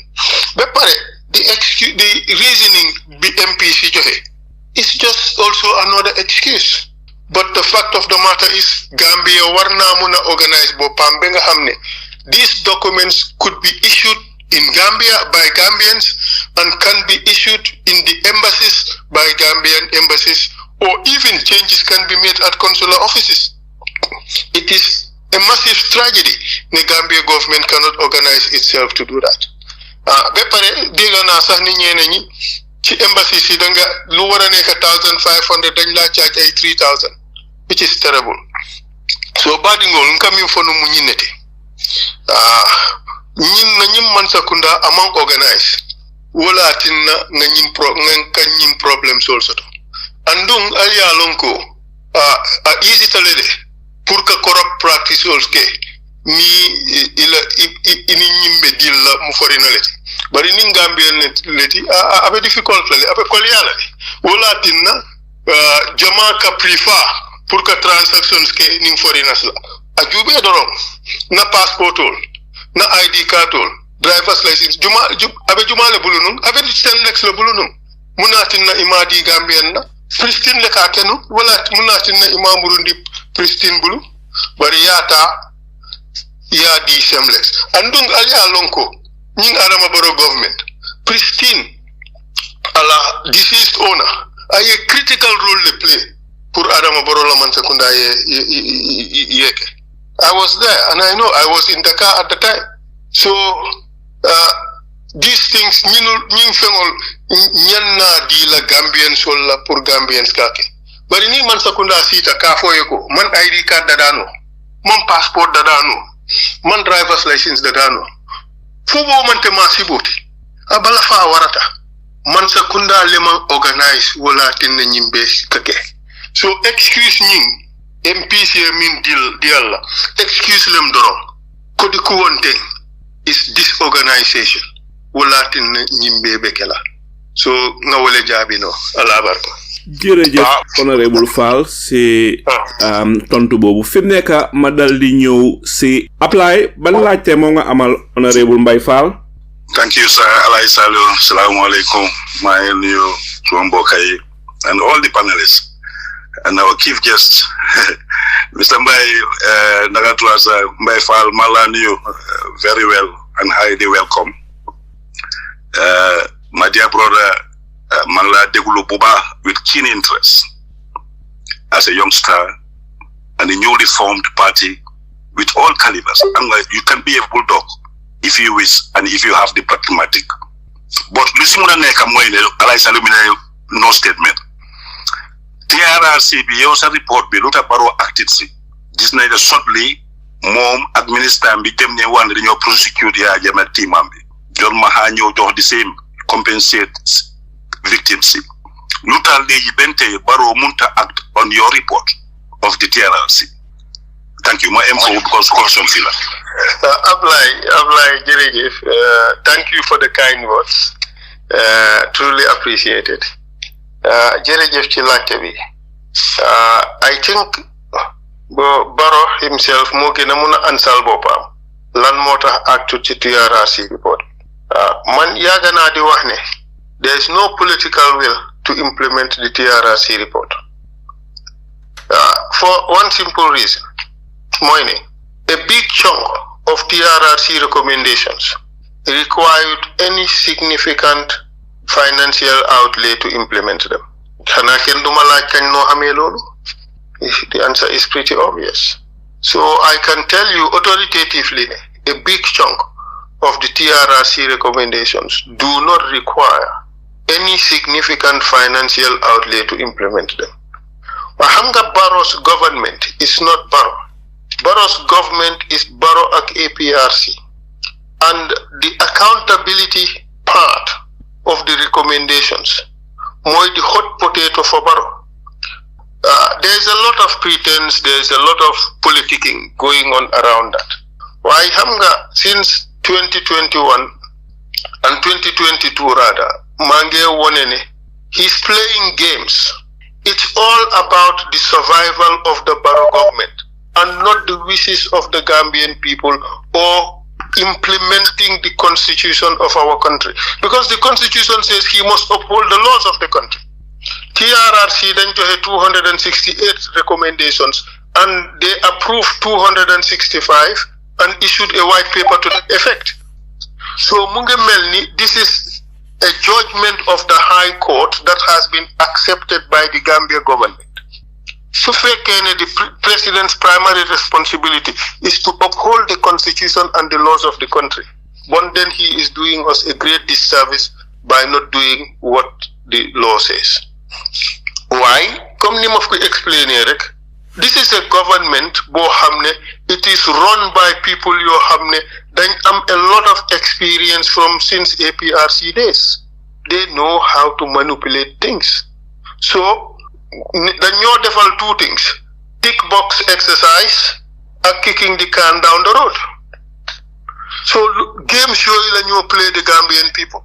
So si coow li bare rek ñu génn ne def nañ one thing ba pare ñëpp noppi ñu taxawaat ñu toogaat ba coow li bari waat rek ñu génnawaat ne def nañ one thing nit ñi toogaat gaay toogaat nit ñi jógaat rek ñu tobaat rek ne defaat nañ one thing. So is that incremental, little step by step action. Just imagine from 2022 implementing TRRC recommendations. What's the problem? Fim neka ñu ngi jox a bill ñu ne ñaata faté na the total sum. Why ñu ne $68 million for the tribunal? What kind of tribunal are they trying to set up? I know about these tribunals because I have worked in them. Should they set up a hybrid tribunal? Bo xamne dafa am just a modicum of international element. Dika du cost xaalis bu bari ni yeb. Why li dañ ko def rek pour wax Gambian si at the end of the day ni they don't have the money. Lolo tax ñu cost ko at 68 million. So liñ wax ne to implement all TRRC recommendations would cost 100 and something million is just to give themselves plausible deniability. They cannot do it because they don't have the money. But they don't have the political will. That is it.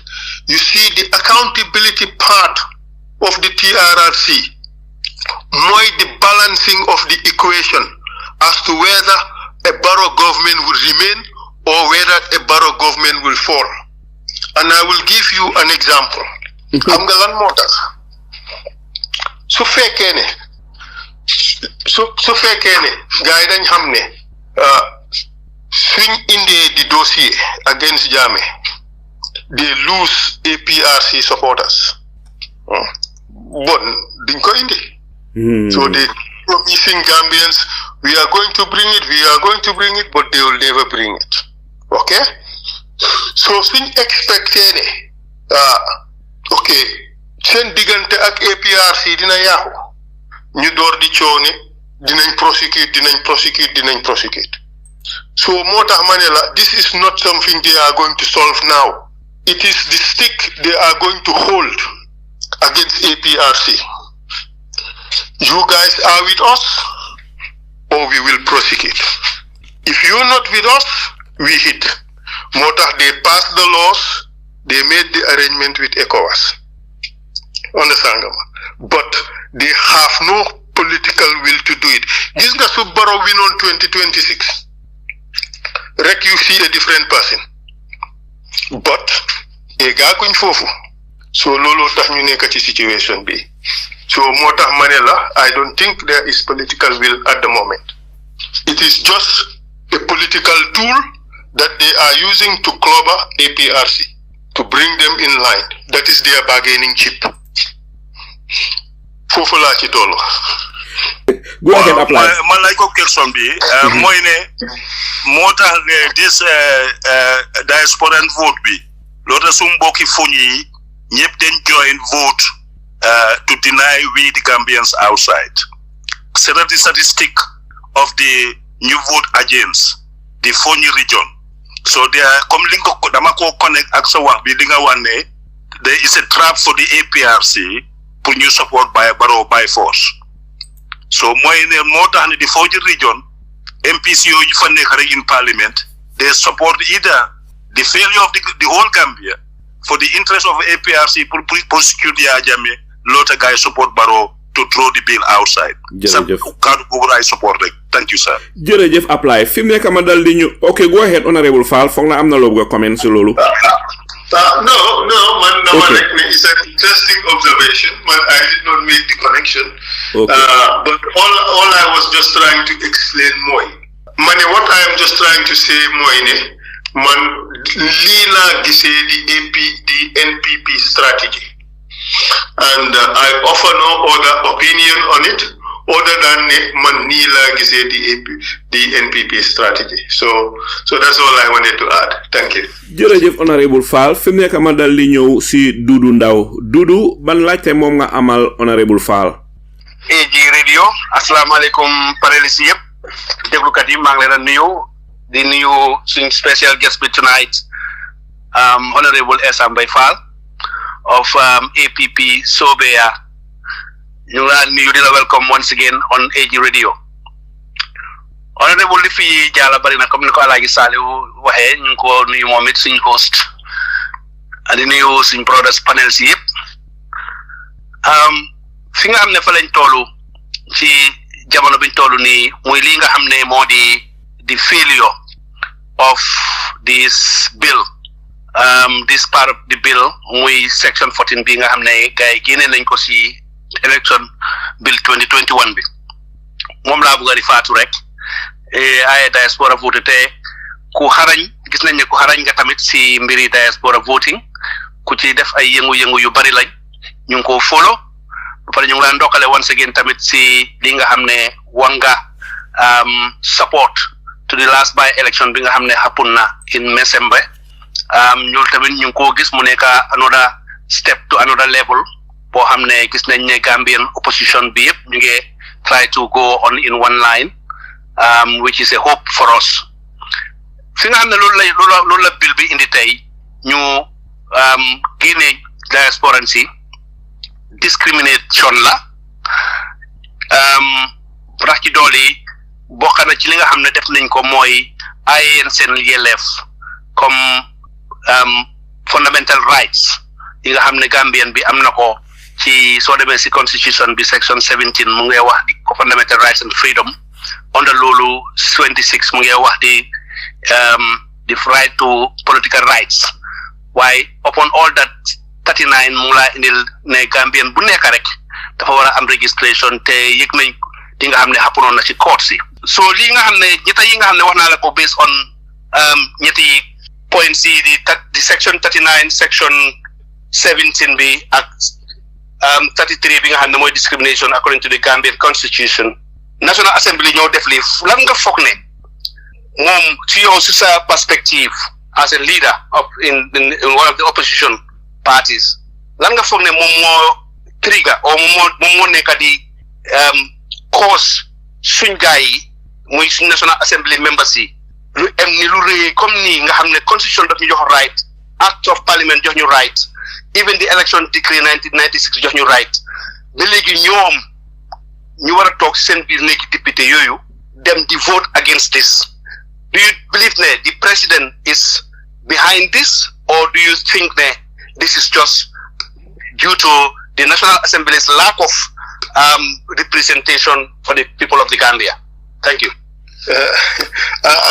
Jaayef Dudu, jërëjëf, thank you so much for your question. Laajte bi am na solo lool waaye foog naa sax ne question bi answer naa ko bu baax a baax li ma wax la rek ne they change their minds. They started off by wanting to do it. Bul fàtte ne loi bi ñu table nii du loi bu ees de du loi buñ binda fan yii de loi bi yàgg nañ koo binda depuis 2020. At that time NPP bari woon nañ support lool ci diaspora bi and maybe they thought ne at that time if they did it it's not a problem. Why fi mu nekk nii they change their minds because they cannot tell us ne the guy the provisions to enable the diaspora to vote ne provisions yooyu dafa magically find itself in the document déedéet ñoom ñoo ko fa def and the draftman at Ministry of Justice amut fit pour binda dara ci draft law bi boo xam ne cabinet memorandum bi waxu ko ko the drafting instructions waxu ko ko and in any case sax draftman bi moom ci boppam su bindee law bi daf koo jox solicitor general verify affaire yi ne it's in line with the drafting instructions and the cabinet memorandum te du em foofu ñu jël ko jox ko Minister of Justice satisfy himself ne this draft law is in line with the drafting instructions and the cabinet memorandum li gaay d'accord cabinet blam ko yóbbu di National Assembly. So obviously, the guy yóbbu the National Assembly is a representative of the executive wish at the time because guy di binda. Why at this point biñ ko table nii for consideration clause by clause they changed their minds looloo tax they gave the statements they did because kenn forcé wu leen pour ñu dugal ko fa su fekkoon ne bañ ko faa dugal gaay bëgguñ ko woon duñ ko fa dugal lu tax last minute bi ñu toog joxe reasons lu tax ñu war koo génnee understand so it is counterintuitive because governments don't operate like that ñun we know how Gambia government operates gaay nag dinañ génn ëllëg nag ne Essa Faal xamut nguur gi nu moo doxee well I remind you that I was once acting parliamentary council kenn gënuma xam ni nguur gi di doxee de ku ko waxtam nax nga sa boppa dinañ génn nag wax ko ay Essa Faal dafa wax rek xamul lu nguur gi doxee but they can never give you an explanation as to naka la bill bi eggee parliament bu different ak li ma wax. This is not a private member's bill. This is a government sponsored bill.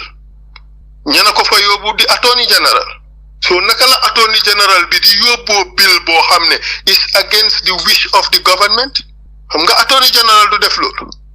So gisee position bi am they change their minds. Buguñ diaspora vote. The Barrow's government has had a love-hate relationship with the Gambian in the diaspora. Su leen neexee ñu neexal leen ba bugga dee. Su leen neexee ñu taxaw xas leen ba bugga dee. that is the love-hate relationship they have. Fi mu nekk dañ toog feel ne Gambians in the diaspora are against the NPP. But it's not only Gambians in the diaspora that are against the NPP. The NPP is a failing government. Come 2026, NPP is going to go down. So they are just reading wrong one half of the equation. But the fact is, Gambians ñoo tayi ci NPP. Gambians ñoo sona ci nguuri Adama Barrow.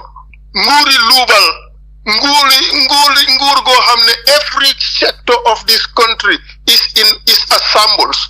Lu nekkaa ngi jaxasoo dara doxut correctly. Lu nekka problème bu du jeex la. Soo seetee the cost of living fi mu nekk saa waay it's like a runaway train. Everyday prices are going up.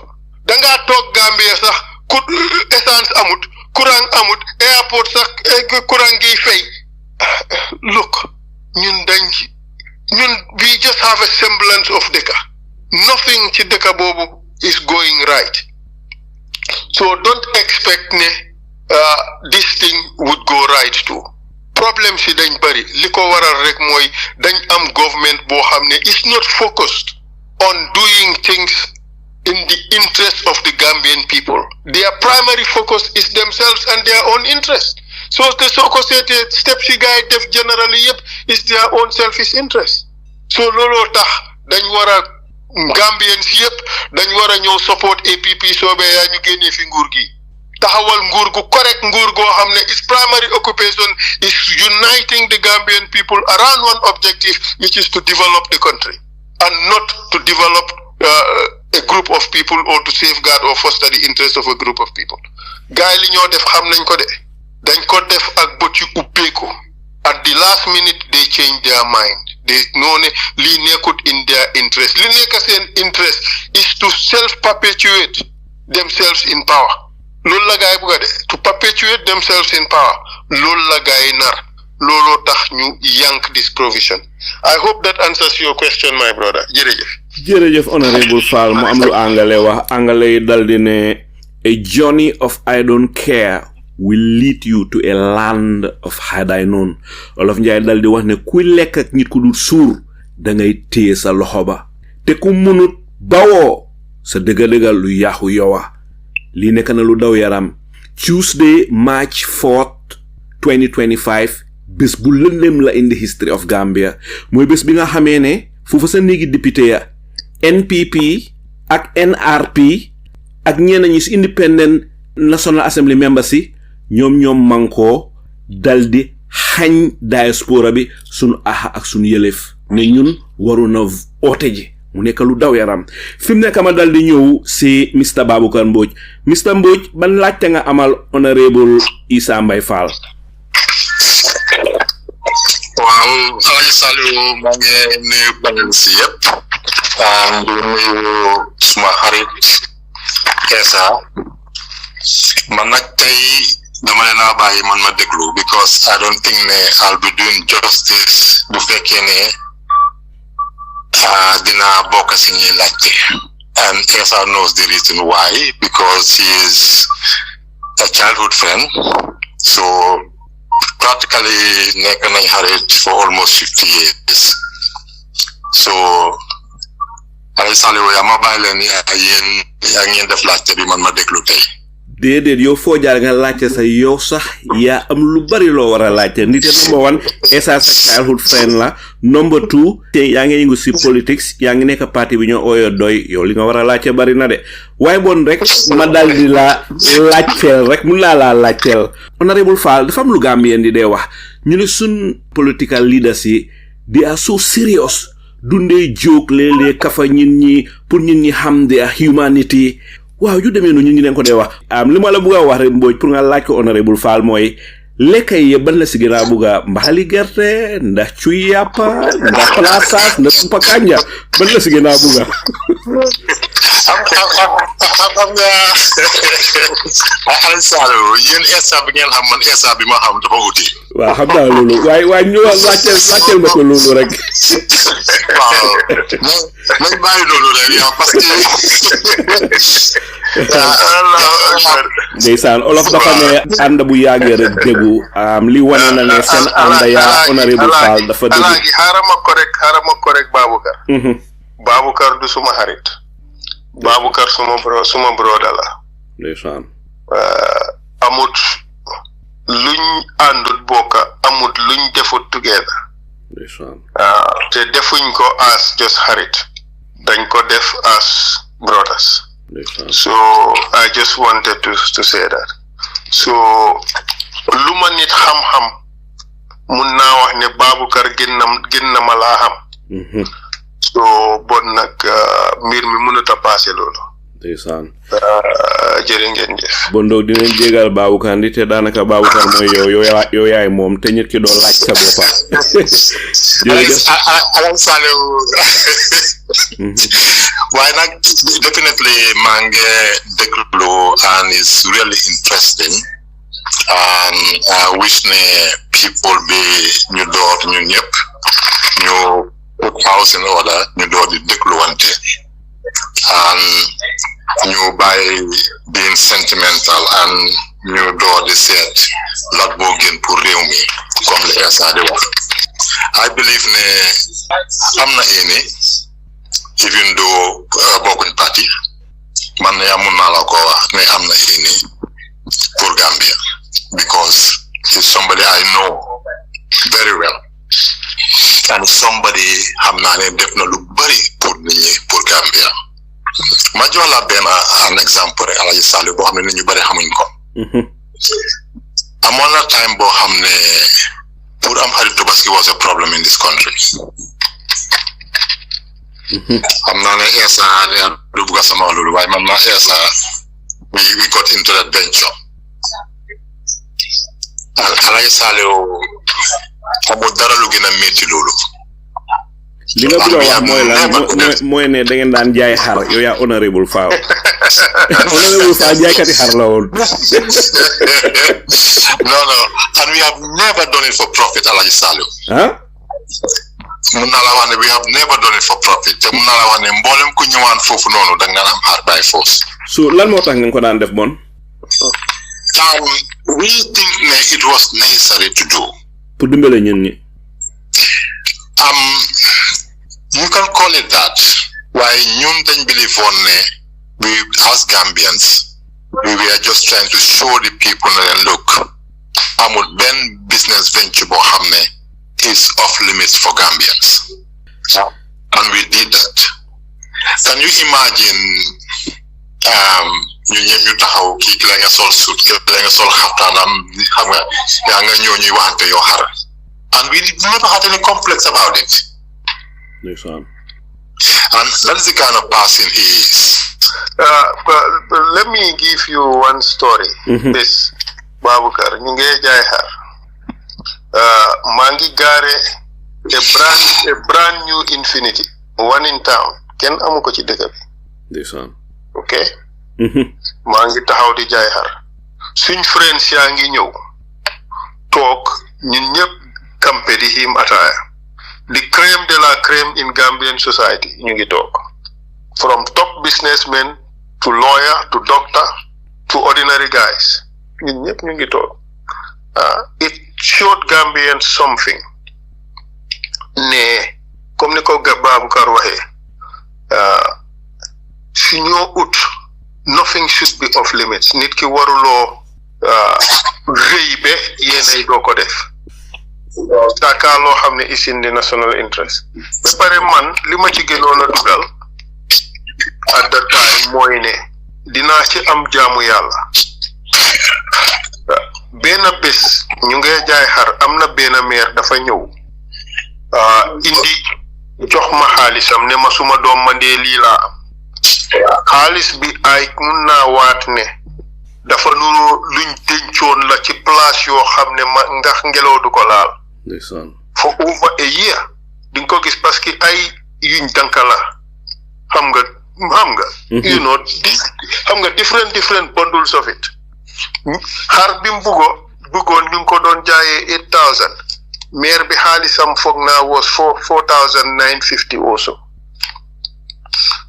mu ne ma suma doom man de lii laa am mu ne ko yaa booy di nga am xar mu ne ko ana ban nga bugga mu ne ma bii laa bugga mu ne ko jëlal yóbbu ndeysaan te Honourable Faal lii ban at la woon time boobu already yaa ngi nekkal lawyer ba pare waaw di maa ngi nekk international lawyer waaw lan moo tax amuloo woon complexe I was deputy general prosecutor for the UN waaw lan moo tax amuloo woon complexe pour def loolu lan moo tax bi ko ñeneen ñu bari dañoo rëy pour def loolu dañoo teel a gis seen bopp ne déedéet man du ma nekk international lawyer ñëw di jaay xar lu tax Pasali man awma complexe man parce que the thing is lu suma morom mun na achieve mun naa ko achieve wax dëgg sa track record proof na ko waaw so dinga ne xëj na yaama uppa wursak waaye doo ma ne ma yaama gën a hard working oo yaama gën a serious duma ko nangu parce que loolu ci man la des ok so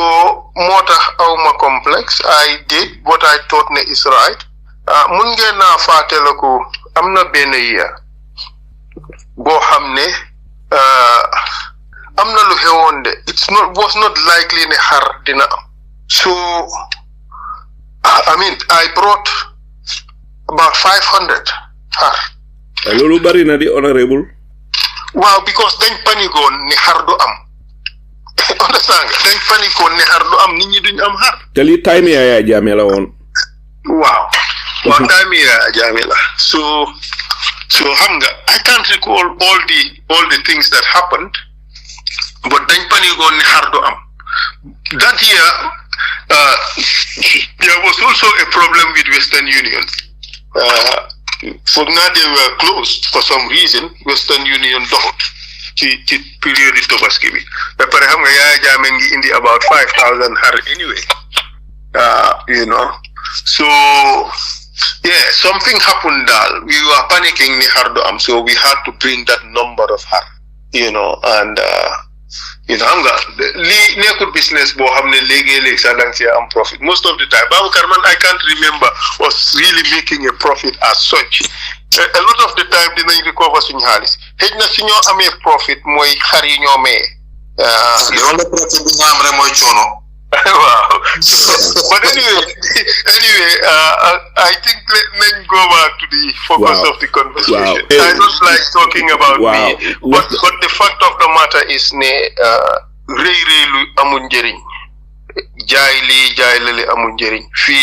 fii ku mun amu fi ku yàlla dimbare rek moo fi am so man dama sant yàlla ne at least am na lu ma mun yëpp ci ndimbali yàlla alhamdulillahi rabbil alamin di sant yàlla buur bi suñ borom mu yokka mun gi di ñaanal ñëpp tam yàlla yokka seen mun every Gambian every jullit thank you very much amin jërëjëf Essa am kontaan naa ne Baboucarr am indi na waxtaan jooju te loolu tamit dina tax Gambian yi xam another side of Essa xam ne nit ku xamul la nit ku am yërmande si ñun ñi la te loolu tamit nekk na loo xam ne lu am solo la pour ñun ñi xam ne kii suñ ko jiitalee dina gestu ñun ñi di te ku mu la nekk international lawyer gaare sa moto boo xam ne kenn amu ko si réew mi taka sa flying tie sol sa kos ba pare di jaay xar kuuka la moo def ko gëm kuuka bon dafa bëgg a dimbale ñun ñi xaalis taxul nga def ko te am nga ko ba pare waaye yërëm ñun ñi rek tout Tabaski sego gis naa lawyer su taxaw ñu ngi wàcca liggéey ñu ngi taka karabaat sol kos tiye seen xar di jaay ma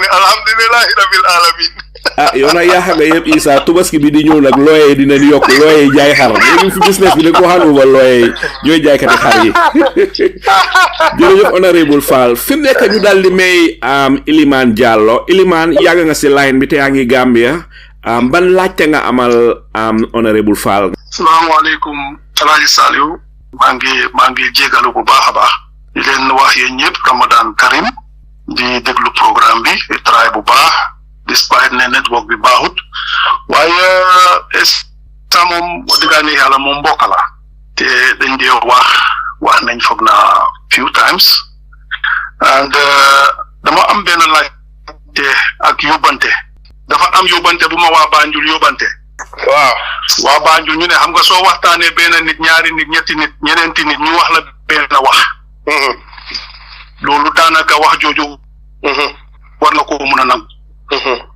so man nag Essa xam na ne man ne si biti ndik mbokk lañ te wax ni na about less than a month ago so lu ma bëgg rek mooy óolu naa ko te gëm naa ne mun naa yóbbu Gambia waaye su ma ñëwee si laajte bi rek mooy su ma ñëwee si suma yóbbante gi mooy waa Banjul Banjul dara la day wax de ne Essa defut Banjul dara alelam bi yëpp o Sénégal la ko def o si kombo gi defut si Banjul dara so dama bëgg a Essa mu élaborer si loolu tuuti then si yëfi diaspora voting bi tuuti rek laa si bëgg a wax mooy suma xalaat suma seen effort moo tax ba NPP ñàkk soo gisee nag ñu ñàkkal leen ñu aaye leen pour buñ vote seen suma xalaat suma analyse waaw dafa mel ni Mr Diallo mu ngi doon break waaye Honourable Faal jot ngaa déggal li mu wax li nga si pik rek mu nga tontoo foofa li ma ci dégg rek mooy Essa defut dara Banjul xam nga to be quite candid loolu sax nekkut question boo xam ne nit war na koo laajte moom nag dañ ko yóbbante rek suma broda bi soo yóbbante axala fu mu jaar eggee ñu ko waaye ñaay wax loolu xamuñ lan laa am Banjul lu ma am Banjul duma ko jël tappa ko def ko baaj di ko wëree di ko enu parce que loolu amul njëriñ ci wonewu la bokk ok waaye lan la def Banjul loolu nekkut e criteria pour nit ñu óolu la mun laa jox dëkk bi understand nga ma ok suñ laajtee lan laa def Banjul waa Banjul ne def na lii waa Serekunda ne lan la def Serekunda waa Serekunda ne def na lii waa Sukuta ne lan la def Sukuta ñu ne def na lii waa Bakaw ne lan la def Bakaw ndax nit dafa mun a def fu nekk dara kenn mënu ko xam nga lan moo important li important mooy bugg sa réew mu jaral la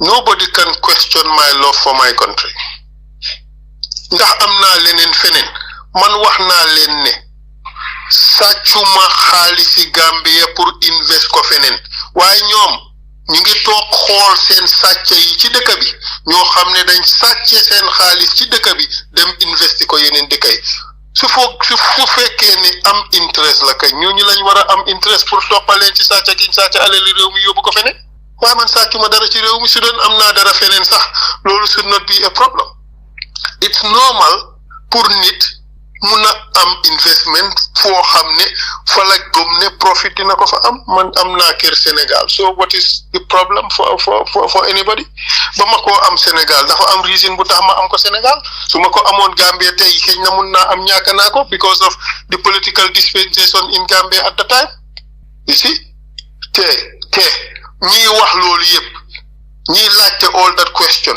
képpa ku ñoo support for president su génnee lim am Gambia teg ko man ma génnee lu ma am Gambia lu raw loolu xanaa kañ su dee kooku genuinely dafa seet ndax man am naa dara Gambia xanaa loolu war na koo day bot ñi dee wax loolu yëpp dañ dee ut an excuse rek pour justify lu tax supportuñ ma man nag xam naa ne ñëpp duñ ma mun a bugga xam naa ne ñëpp duñ ma mun a support yónneen lim doon wax moo gën a genuine moo gën a cogent moo gën a correct man li ma wax ni te fam jógee sax dañ ko doon jam xeer bëgguñ ko woon so man xam naa ne mbir yi noonu la dee demee so waaye ñun duñ tàyyi di encourage nit ñi pour won leen ne yéen a gom-gom yi ak yéen a xalaat yi kenn amul dara ci lum ko bees nekkut lu important li important mooy lan laa mën a defar réew mi bañ maa jox TRRC pour ma liggéey ko mu nekkoon liggéey bi gën a jafe ci réew mi at that time ñëpp dinañ nangu loolu mooy woon liggéey bi gën a métti at that time kenn laajtewut lan la def Banjul kenn laajtewut lan la def Basse kenn laajtewut lan la Essa def Dingiraay liñ laajte mooy ndax mun na liggéey bii ndax am na qualification bi ndax am na experience bi ndax am na temperament bi ndax ku ko jox dina def liggéey bi mu dem kanam loolu lañ laajte woon de loolu tax ñu jël ma jox ma liggéey bi te bañ ma ko joxee it suma gom-gom ak gom-gomi ëppa doole Gambien yi yëpp mooy def naa liggéey bu mucc ayib boo xam ne àddina yëpp a ngee tàccul Gambie ci loolu bon sant yàlla alhamdulilah loolu moo jara laajte waaye du wut ndax am na lii ndax am na lele in fact the qualification for president du wut ñaata xaalis nga am oo lan nga am gis nga man li ma am maa ngi koo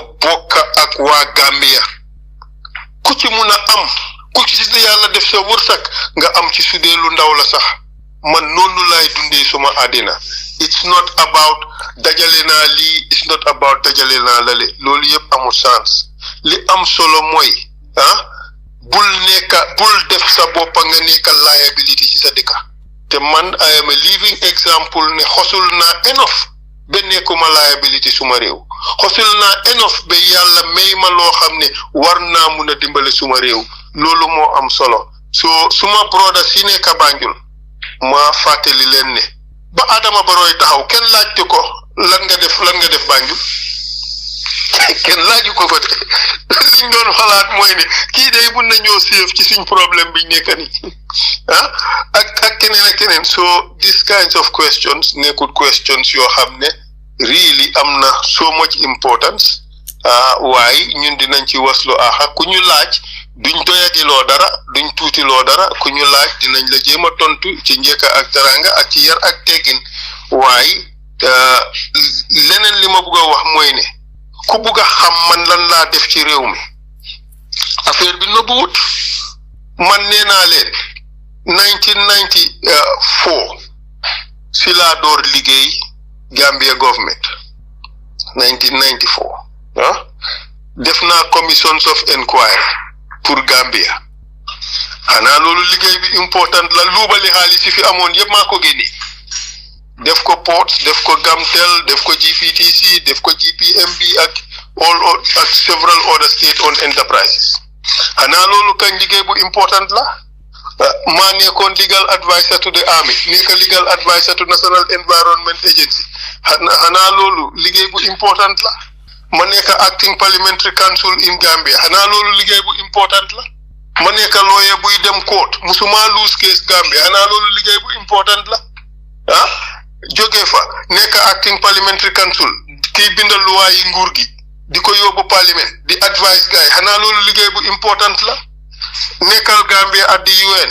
nekk security council di bindal resolution si tax Gambia am respect boo xam ne maara day taale xanaa liggéey bu important la nag 1995 man ak a few people ñu binda di good governance framework for Gambia xanaa kañ loolu liggéey bu important la nag nekk naa fa representative of the attorney generals in the prisons council nekk national law reporting commission xanaa loolu yëpp liggéey yu important la nag xanaa loolu nekkul contribution ci suma dëkk nag ak yóbbu Gambians flag flying in the international community man maay di only Gambian politician bu ma xam koo xam ne liggéey naa in 3 international organizations liggéey in ñaata continents liggéey naa Africa liggéey naa America liggéey naa Asia liggéey naa Europe loolu sant yàlla la xanaa kañ loolu kañ jar na pride nañ ma wax ñooñuy ma laaj all these questions nañ laaj ki gaa yi support ndax def na loolu yëpp Gambia suñ ko génnee rek man ma d'accord ne bon nañ jël kooku nañ ma woon kan ci ñoom ñi ñoo wax ñëpp moo defal loolu pour Gambia te buñ fàttee ne def naa also humanitarian work when COVID broke out man maa njëkkaa génna dugga ci dëkk bi dimbale nit ñi charity du ma tee toog di ko politique bokka organisation boo xam ne GNF we raise millions of dollars pour dimbale hundreds and hundreds of Gambian families from Banjul to Basse man maa ko start loolu ma doon def moo tax government dañ panigoon sax door di ma attaque ne why was I doing that and not doing it with the president so lan la nit ñi bugga su dee liggéeyal nguur gi la def naa ko su dee def charity work ci dëkk bi def naa ko lan lañ buggaati so ñiy laajte yéena yi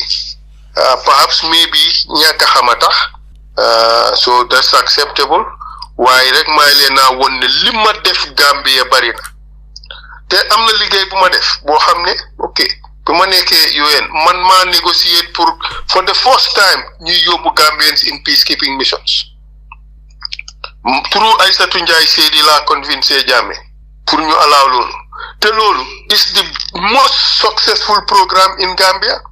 135 Dia said thousands and thousands of police ben tey ñu ngee dem peacekeeping missions te loolu man maa ko start maa Baboucarr Bless Diagne in New York so xanaa loolu rek massive contribution la pour Gambia ñaata police ñoo jógee peacekeeping sampa kër o jënda moto o def business du jeex so man li ma defal Gambia du jeex te amut ci man fa ma jógee fa ma cosaanoo lépp luñ xam mooy liggéeyal Gambia suma maam built almost 90% of waafi ak bridges yi nekkoon Gambia yëpp during colonial days and early years of independence Pa Essa Faal dëkk bi ñëpp ko xam loolu is massive contribution suma papa ñaata nit la jàngal ci réew mi is massive contribution man I have a pedigree of commitment to Gambia and contributing to the development of our country foog naa ku doon laajte fi mu nekk mbir mi war naa leer laaj naa leen seetal ma di alternative seetal ma génneel ma kan moo gën a contribute in Gambia than me truth commission bu ma def rek àddina yëpp di tàccul Gambia loolu nag war naa seeda xool nag jërëjëf ndeysaan te dinaa si teg dolli li sa waruma ko na wax ndegem man Banjul laa juddoo yaroo fa màggee fa suma papa juddoo fa yaroo fa màggee fa bon bi laajte laal na ma man mii maa ngi wax waa Banjul ne leen keroog bés ba ma toogee di seetaan télé gis Karim Kane di joxe speech Honourable Essa Mbye Faal taxaw si gannaaw Karim Kane the chief prosecutor of the ICC keroog bés boobu kontaan naa ne Banjul jur neen doom joo xam ne maa xamam egana foofu waaye above all Gambian moo taxaw si gannaaw Karim Kane American taxawu fa British taxawu fa French taxawu fa Swedish taxawu fa Gambian nit ku ñuul moo taxaw si gannaaw Karim Kane romba ñëpp o Honourable Essa Mbye Faal ne ko kay taxaw ma joxe speed waxa àddina si yëpp di gis Karim Kane di gisaale Honourable Essa Mbye Faal mi nga xam ne doomi Banjul la waaye above all li gën a am important Banjul sa important li gën a am important mooy ne Gambian la I was so proud that day of being a Gambian so lii rek waaye affaire bi amut foofu rek loolu li happen la in The Hague man maa def the announcements in Bangladesh where things matter man maa def the press conference so waaye loolu yëpp dafa just wone rek ni ñun we are committed to working for the people we committed to working for the public loolu moo ñu interest loolu moo ñu tax a jóg ñun we are not interested in all these other shenanigans liñ amal interest mooy li yóbbu Gambia kanam te ñun toujours ci loolu la ñoo dox without fanfare ñu ngee def lu rëy ci dëkk bi loo xam ne it's not for publication it's not pour nit ñi gis ko parce que mbaaxi ngistal ak mbaaxi utam yàlla dafa ute man su ma dama def lu baax loo xam ne dina yóbbu askan bi kanam it's not for political consumption duma fayal nit school fees ma publish ko ci newspaper yi oo def la ci website ni la fayal naa la school fees ñi ma fayal school fees sax xaw ma ko lii mooy doomi réew bu baax lii mooy contribute sa réew lii mooy contribute to development of the country loolu moo am solo ñun liñ war a focus on mooy kan moo gën a mun a yóbbu réew mi kanam te gëm naa ne man bokk naa ci ñooñu looloo tax may def liggéey bi maa def nii so on that note ma ne leen jërë ngeen jëf ci conversation bi déedéet du la bàyyeegum fi mu nekk naan nga luwal naan nga deuxième des na troisième bi nag xam naa ne waaw xaaral ñu may jip rek non dëkku leen maa ngay ñaan ñu bugg a laajte bari den de waaye maa ngi la ñaan rek waaw mu ngoog am Ilimaan xaaral ñu may jip rek ma ñëwaat si yow xaaral ñu may jip rek ndik te fi mu nekk is over midnight te Issa mu ngi war a dem julli guddee mi so xaaral ñu may jibril mi nga xam ne laajteegut benn question di moom la baal rek Mr. Diallo rek ñu may jibril go ahead waaw Mr Diallo jërëjëf nuyu naa leen yéen ñëpp su ma bëggee comme que time baa ngee dem yéen ñëpp su ma leen nuyoo rek moom baax na di gërëm Essa Mbye Faal once again this is the second time ñu am interaction fii di kontaan tam comme ni ko Alhaji Saliou waxee nit du sooti te nit ki sooy seet da ngaa seet the positive things li nga xam ne loolu la def ndax nit ku ci nekk ci ñun rek am nga négativité waaye ñuy celebrate achievements yi nga xam ne loolu la suñ doomi réew yi def ñu ko wone ku nekk comme li Youssou Ndour wax suma réew lay jaay man suma question bi again moo nekk affaire yi presidency yaa ngi ko ut ñëpp a ngi ko ut ki ko yàlla di jox muy sabab bi jógee si nit ñi yàlla rek a ko xam may laaj bu fekkoon ne tey nekkoon nga Gambian président ndax di nga nangoo jël salary gannaaw buñ la joxee free free residency ba pare jox la free food di la secure sa medication yooya sa jabara yëpp sa health care everything Gambian si amel la ko ndax di nga sa ngor dina la may nga jël salary in Gambian coffers lu ma du def mooy toog fii wax ne kuy jël salary amuloo ngor déedéet loolu correctut képp kuy liggéey rek war ngaa mun a am salary man what I am fighting for is not that. What I am fighting for is to create a just society in Gambia. A society boo xam ne képp kuy uyoo Gambian di dunda ci réew mi war ngaa mun a am genuine opportunities pour make ko in Gambia. War regardless of naka nga tudda fan nga jógee o ban làkka ngaa làkka ñun ñëpp war nañoo am opportunity to make it in the country. Dëkk bi war nañoo am an equitable society boo xam ne soo faa liggéey war nañ laa fay boo xam ne di nga mun a am dunda gu rafet instead of ñi nekk ci kaw di séedoo xaalis bi di pàccoo xaalis bi comme li am ci réew mi fi mu nekk at the expense of ñi nga xam ne ñu ngi nekk ci suuf mënumaa toog in all honesty ma justify a speaker di earn $19 million every 5 years ñamoo liggéeyal the clerks around him ñakoo drive ak ñooñu mu ne ñoo am sax $600,000 in 5 years loolu is unconscionable loolu is absolutely wrong government biñ am fi mu nekk has put in place a system of yekkalante boo xam ne ñoom ñi nekk ci kaw ñoom def ñooy noos alali réew mi ñi si des ñu ngi leen a bàyyi ñu fande di leen bàyyi ñu sofa lii laay jéem a xeex Gambia this must end. We must put in place a just and equitable society boo xam ne it looks after the people, especially those who are at the very low bottom of the ladder. This is what I am fighting for. Wow, okay. Bon you may Jibril go ahead. waaw li ma doon di wax mooy Essa ansul suma xam nga lawyer bu mag la man li ma la laaj Essa moo nekk ndax di nga jël salary man loolu mooy suma question bi.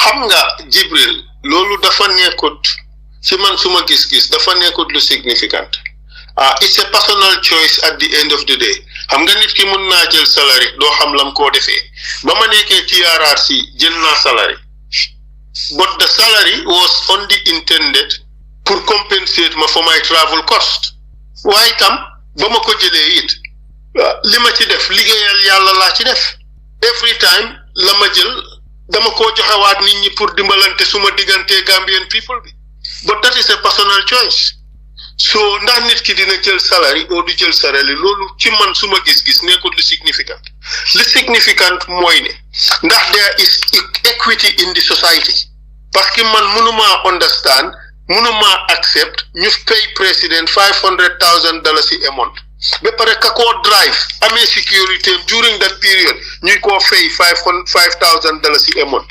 100 times higher than kooku la ñoo fay président bi I cannot see justification for that loolu tax may fight li ma fight I want to bring about equity in the society fairness in the society loolu moo gën a important ndax kii dina am salary oo du am salary li am important mooy fairness in society suñu amee fairness in society rek that question would disappear because du amati much significance.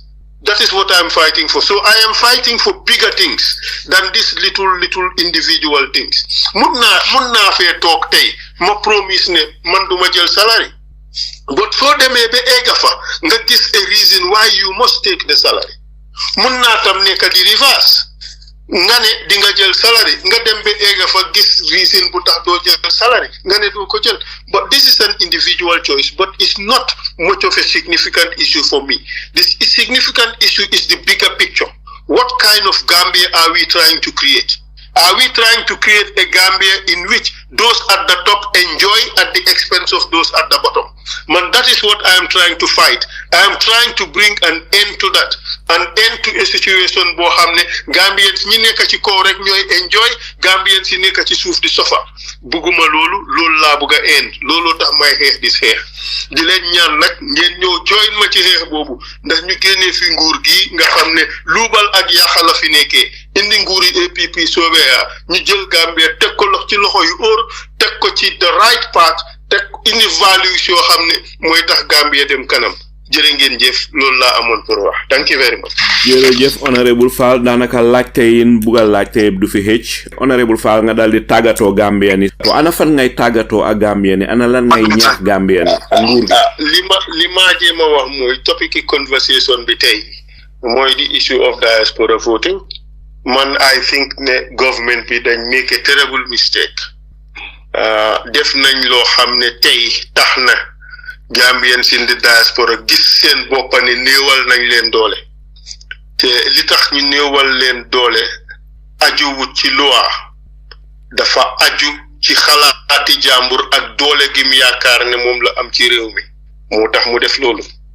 Waaye may oo Gambien yépp képpa ku am yërmande ci diaspora bi képp ku nekk ci diaspora bi di leen ñaax ñu ànd ak ñun APP-Sobeya ñu jàppale ñu dimbale ñu xeex bi le one mooy ñu yóbbu lii Supreme Court yàlla dimbale ñu gañe ko ñu jox diaspora bi the right to vote rax ci dolli ñu jàppale ñu génnee fa nguuri naafuloo pisir pasar nguuri yaaxa ak luubal alali réew mi nguur goo xam ne an unjust society la put in place nguur goo xam ne seen boppa lañ taluñ keneen lu dul seen boppa ak seen ñoñ ñu génnee ko fa teg fa nguuri APP-Sobeya ñu liggéeyal askan wi ñu liggéeyal Gambia ñu yóbbu Gambia kanam di ko ñaan yàlla defal ñu ko mu jig réew mi jig leen jig ñu jërë ngeen jëf wasalaam thank you very much. jërëjëf Honourable Essa Mbye Faal ñu ngi lay gërëm di la sant si sa waxtu di la gërëm di la sant si lépp loo xam ne séedoo nga ko Gambien yi jërëjëf Honourable Faal apprécié neen torop sa ñëw fii fi mu nekk ma dal di ñëw si Apply Sanyang Apply fi mu nekk Honourable Faal dem na fi mu nekk mun nga wax lu la neex Apply naka nga gisee li fi Honourable Mbye Faal wax lépp. Alay Saliou sant yàlla la problème bi loolu tax ma ne ko he can be a bulldog if he wish.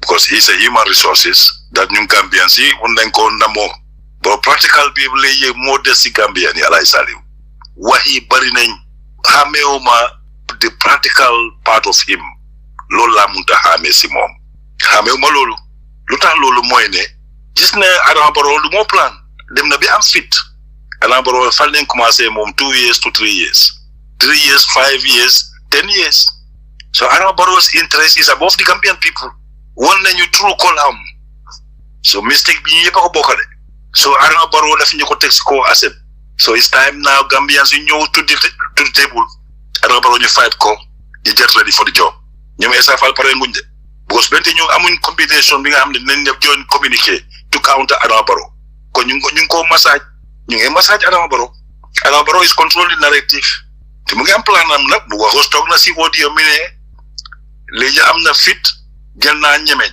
jël naa bëri pexe Adama Barrow mu ngi ndamoo loolu mu ko was digg Gambians so ñu Gambians lu ñoo waxantu ak Adama Barrow si lu mu nekkay is not in touch so ñu Essa Faal soo gisee ne Gambians interest at stake ak lu mu dal lim fii the suffering of the Gambian people ñoom léegi dañ war a déggoo opposition si dañ war a join communiquer immediately ñu counter Adama Barrow so dañoo restructure government bi dañoo def lii bo su àndoot ak action there cannot be a narrative Alay Saliou pour suñu ëllëg suñu parti leaders yi ñu ngi leen óolu jox leen bi gaa jiite ñu so our voice must be adhered to gaa dégga ñu gaa dégguñu de we are not in touch with our political leaders gaa practical bi nekku fa join communiqué ñoom yëpp ñu jël a demonstrate guy political leaders lead a joint conference alay salu bente Gambia demul fen Adama Barrow nañu bit moy yeb may diglu son protest jërëjëf Ablay fim nekk ma dal di ñëw si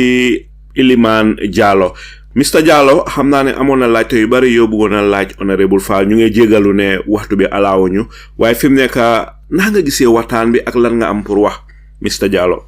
alay sallu waxtaan bi am na solo lool di gërëm Essa bu baax a baax lu ñëwee si radio bi di ko ñaanal rek mu find time si weeri koor lañ nekk nga waxtaan bi nu mu neexee Alaaji Saliou mu ngi noonu comme ça oruñ gos lii comme noo ko waxee woon rek sa programme bi ak benn si jàmmu yàlla la bokk ndik askani Gambia métti na métti boo xam ne ku leen waxal lañ soxla te yéen mu nekk spécialiste si diaspora bi wa diggaane yàlla rek moo leen a fay te man xam naa la yow te xam naa sa panéliste yi time bu ñoo jël di ko spend di wax pour Gambia mu dem kanam yàlla xam na ne defuñ ko pour place defuñ ko pour xaalis dañ ko def rek pour bugg a seen réew ak bugg a seen réew dem kanam ku mel ni Essa nag moom definitely moom man since day one dama ko faa te ma dem ba research ba xam ne mbokka lañ blood mbokka de Alaaji Saliou so man dama gëm ne su Adama Barrow amoon mbokka bu mel nii du ma lifin suma boppa nag waaye na ma ne rek mbokka danga koo wax lu ko defar mbokka doo ko wax lu ko yaaxa tey Adama Barrow su amoon mbokka bu mel ni ku mel ni man am jikko bu ma am nga xam ne dañ laa wax dëgg te yàlla rek tax ak bugga la ni ko dina ko wax ne 2026 bul dem election dina ko wax ne askan bi draft 2020 bi nang ko delloo si parlement bi ñu fairly vote ko den ñu delloo ko askan bi ndik parti askan bi la man di ko loolu laay wax Adama Barrow ndik loolu mooy jàmmaam Essa tamit am na beneen boo xam ne waaye boobu mun naa am dama ko def personnel ak moom because at least dañ dee mun a jokkoo léegi boobu moom dinaa ko keep waaye lu ma bëgg a wax rek si beneen seen topic bi fi diaspora voting bi Masembe lu fa xew mu naxari gaay NPP yi ñoom ñetti Cissé yi ñoom ñetti Sidi yi laa bëgg a wax sax Sidi Njaay Sidi nekkoon Angleterre Sidi Cissé ak Sidi nekk si finance bi minister of finance ñooñu dañ am baat si NPP bu baax a baax bu pare dafa mënoon comme dañ bëgg a fayeeku si diaspora si man loolu laa gis loolu laa analyser affaire ndik Essa si boppam wax na ne mosoon naa comment ne pour fi diaspora voting bi ba gars yi nangu woon ne nañ ko indi si parlement bi te nañ ko support waaye lu tax ñu jël di si U-turn ba ñëw discourage ko against ko nii bu gars yi meree Masembe la something like that loolu moo ko waral man si suma analyse si suma gis-gis di daanelee fii rek ne di ñaan si weeri koor buñ nekk ni yàlla yokk jàmm yàlla jàmmal ñu ñun ñëpp yàlla def suñu réew mi si élection si ñoo war a am ni 2026 yàlla def si jàmm tuur si ndox bu sedd te incha allah yàlla dina ko def ni Gambia am na ñaan Gambia dëkk bu ndaw la ñu ñëpp ay mbokk lañ te dëkk boo xam ne la Alaaji Saliou dafa am lu fi nekk loo xam ne bariwut si dëkk yu ñu wóor mooy koo mun di gis soo man tey suma waxtaanoo Mr Sanyang sax dinañ am fu ñoo war a bokkee suma waxtaanu Buradiba nañ am fu ñoo war a bokkee Gambia rek a mel noonu Alaaji Saliou di leen sant di leen gërëm di wax Essa ne na dina dellu si li opportunité la ndig yóbbante yi ni dafa am solo trop du man lu ma wax ndig man Essa lu mu bon xam naa ko tuuti xam naa fu mu dëkk Banjul xam naa lu mu defal Gambia loo xam ne amut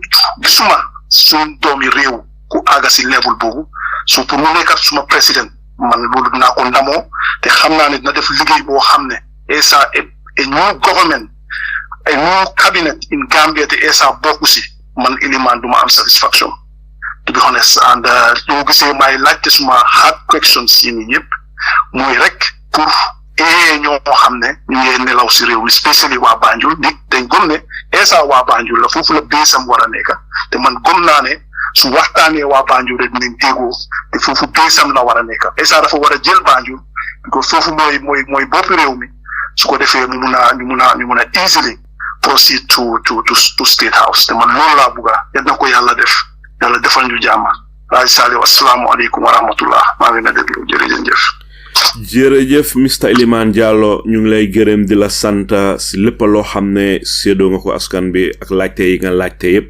jërëjëf Jallow fi mu nekk ma dal di ñëw si chair Mr Mbodj naka nga gisee waxtaan bi ak ana fan ngay tàggatoo askan bi.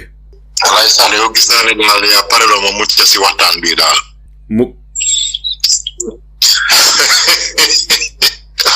waaye ñu ngi si wér yërmande nag yow tamit. ñoo nag bés bu Essa nekkee président Gambia foo jaare ñu bilal la ngunu ganaar goo xam ne fa la xar yi di fanaan bàyyi fos nga ne fanaan a xar yi te yaa doon jaayloo Essa xar Honourable Faal. non xam nga Essa dafa nekk nit koo xam ne moom we did everything together. ndeysaan.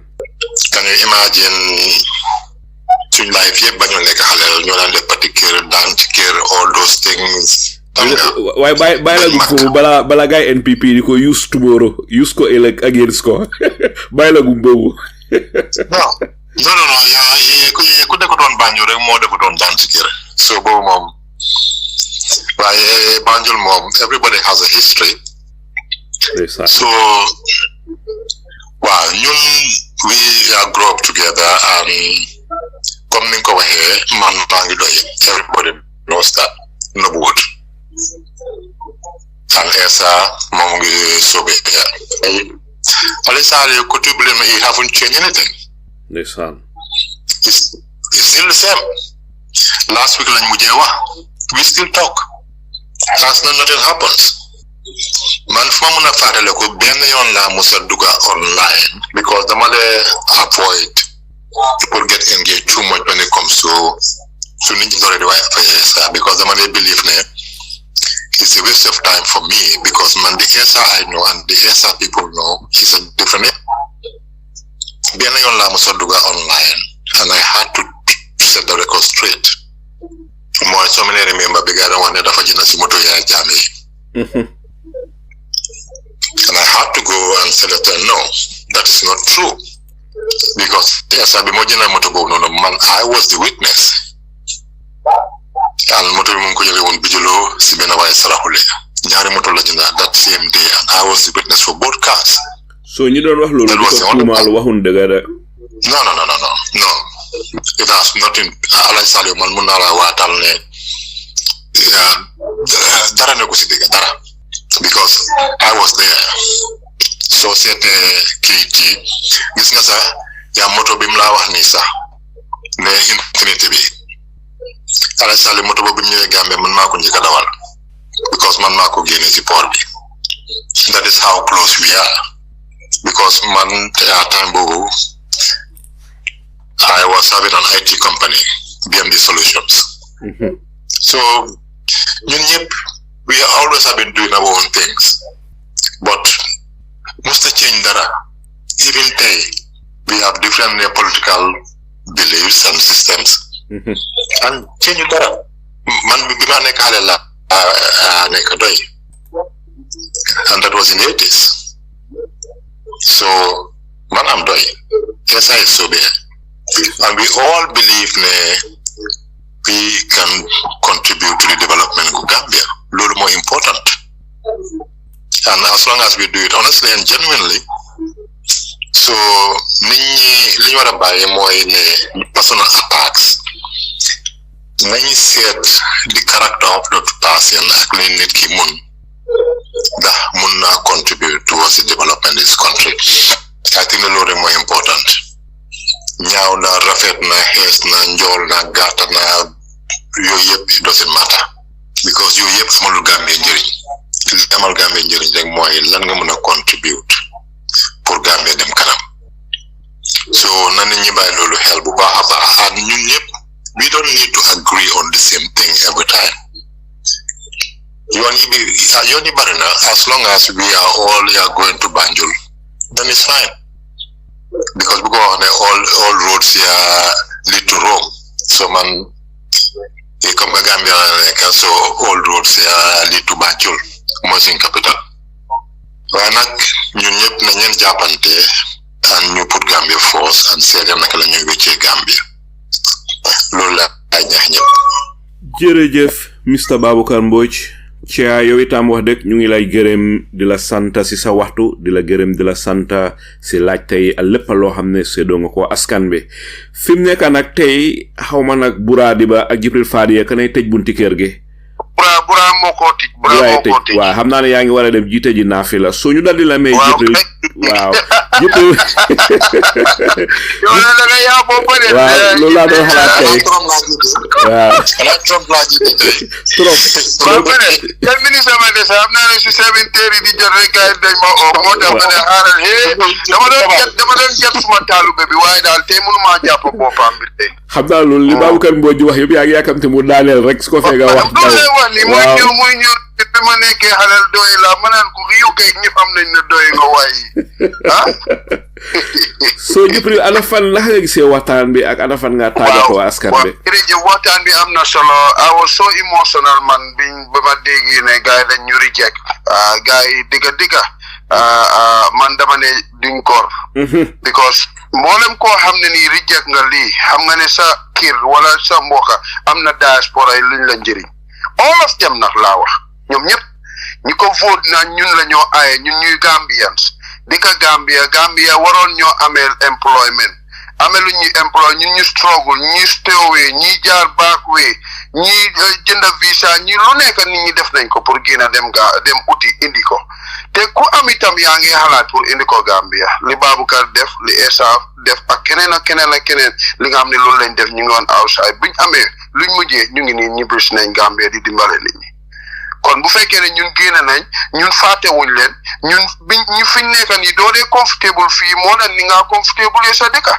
every day ñu laa woon sa liggéeyukaay ne bokkuloo si ñun sa kola bi sa tur bi sa religion bi sa aada yi li nga lekk sax benn ci ndiye mbaxal yi si biir néegi with all this ñu try di yóbbu dara si suñu réew ndikete yoo ñu ñoo dimbale ñu faalewuñ jàppeewuñ ñu sax ne ñun ñoom benn lañ because ñoom fu mu nekk first class and second class citizen loolu la gaay di create ci parlement bi even though mu ngi si suñ constitution bi clearly stated in 1997 constitution ñu waroon a wax ne waaw waaye nag bëgg nañ ngeen vote waaye amuñ xaalis sax ñu understand bëgg nañ ngeen vote waaye defaguñ demarcation bi pour mu nekk di 8 regions nekk 54 constituency we will understand that ne at least a stepping stone la to get to where we want to be waaye di ñu wax ne yéen categorically clear we rejected it even that ñu just door seen chair who they think they are gënu ñee nekk Gambian gënu ñoo bëgg suñu réew wit ñun liñ fi nekk yëpp suñu xelan ngi Gambia li ñu wax naan picca nga sa kaw xel maa nga sa suuf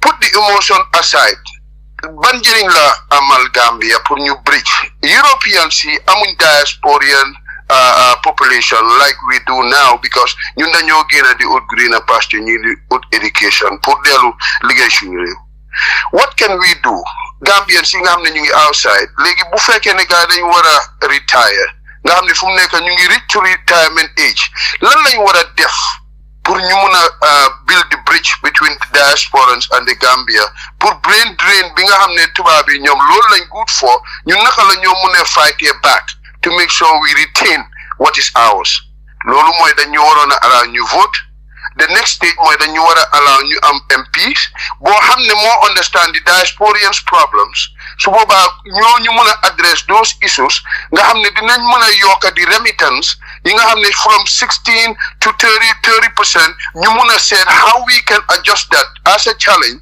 ba mu dem ba 50 or 60% of the GDP ñu mun a am ñu mun a am foreign currency boo xam ne is gonna be enough for our business personnel yi nekk si Gambia foog naa ne lii lañ war a xalaat Senegal has done the same ñoom ñu am 4 MPs in the diaspora ñoom Sénégal loolu ba pare di vote in the diaspora ñun Gambians si mën a ñëw ba biir Gambia sénégalais yaa ngi faa vote xanaa ñooñu duñ suñ nawle war na ñoo jàngee si ñoom liñ def nii is an insult to us nekkul ne dañ ñoo motivate pour ñu delloo suñu xel Gambia waaye ñu ñoo discourage sax pour ñu disown suñ dëkk ni ko Essa Faal waaye loolu nag duñ ko mën a def but what we have to do collectively comme li Essa def nii mooy ne bu fekkee petition bi let us not see who led it.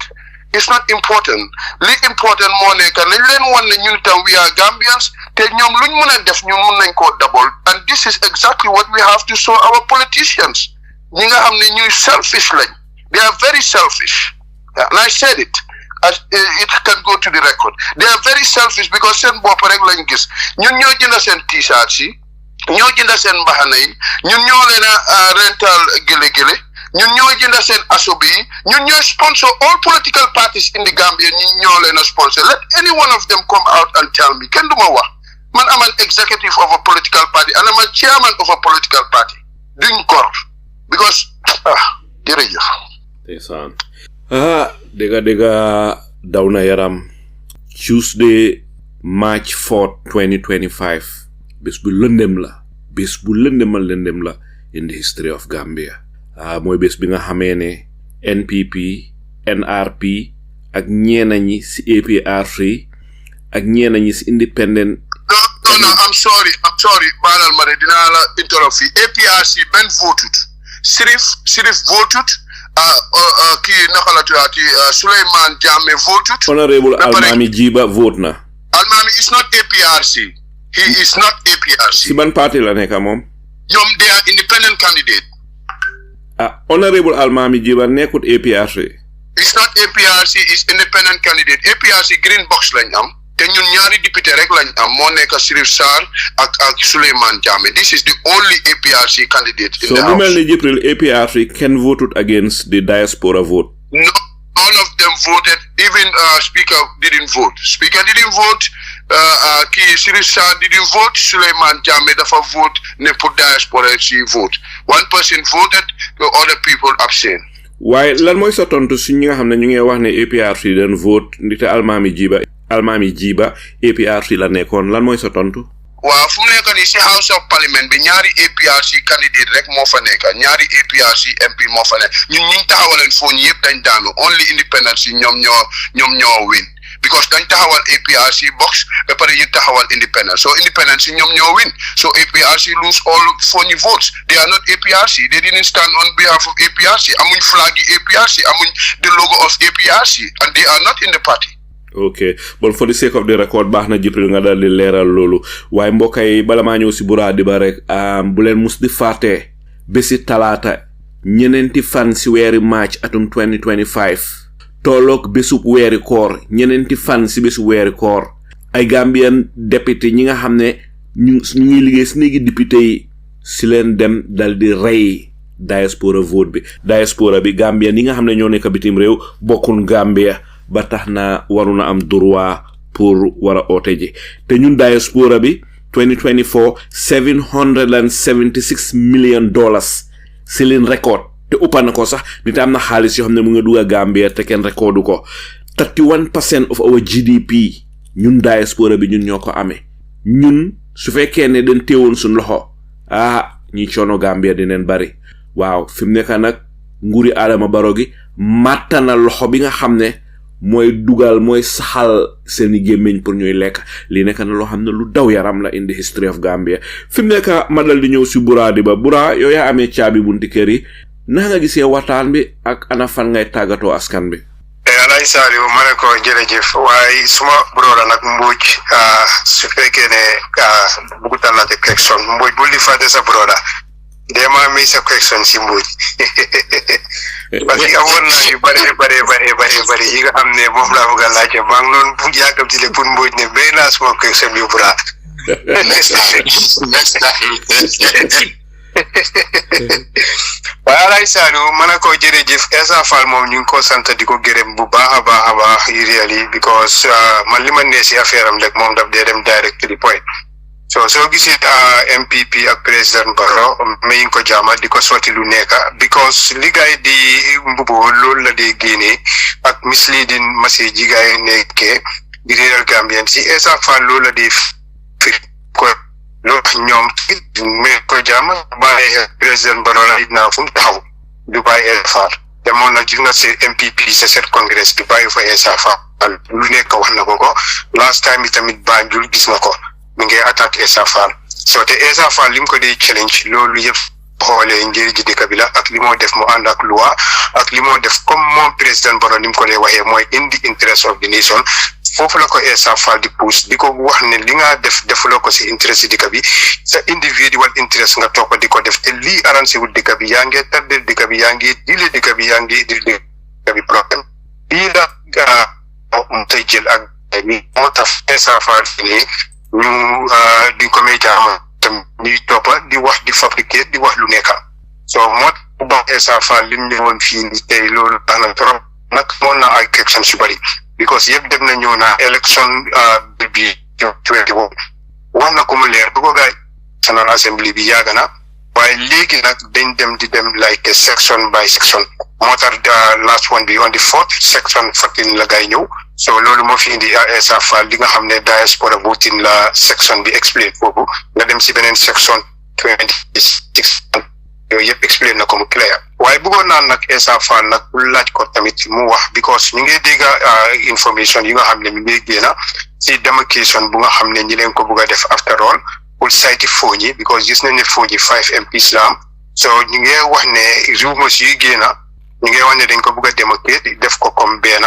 because gis nañ ne APRC no to alliance si National Assembly bi foofu dafa mel ni Yaya Jammeh li mu wax nañ ko def so mu mel ni pour génne 5 MPs yi nii dina métti te before fooñi ñaar la woon nekkutoon 5 constituencies so mu mel ni si election bill bi yooyu yëpp nit ñaa ngi dégg ne yooyu pare nañ ko def so bëggoon naa koo laaj Essa Faal lan mooy xalaatam si loolu ak place yu bari yi nga xam ne dañ fiil ne fii du seen stronghold te dañ soxla moo MPs because gis nañ ne seen 2024 draft constitution bi du jaala so te National Assembly members yi especially ñi nga xam ne dañ leen nominate Adama Barrow bëgg na koo yokka si 2024 draft constitution ba nga xam ne dina mun a nominate almost 9 to 10 te su leen neexee mun na leen a daaxa tamit so gis na ne lii amul benn yaakaar ne mënu ta léegi 2022 yaakaaree pour xool naka la moo defee like demarcation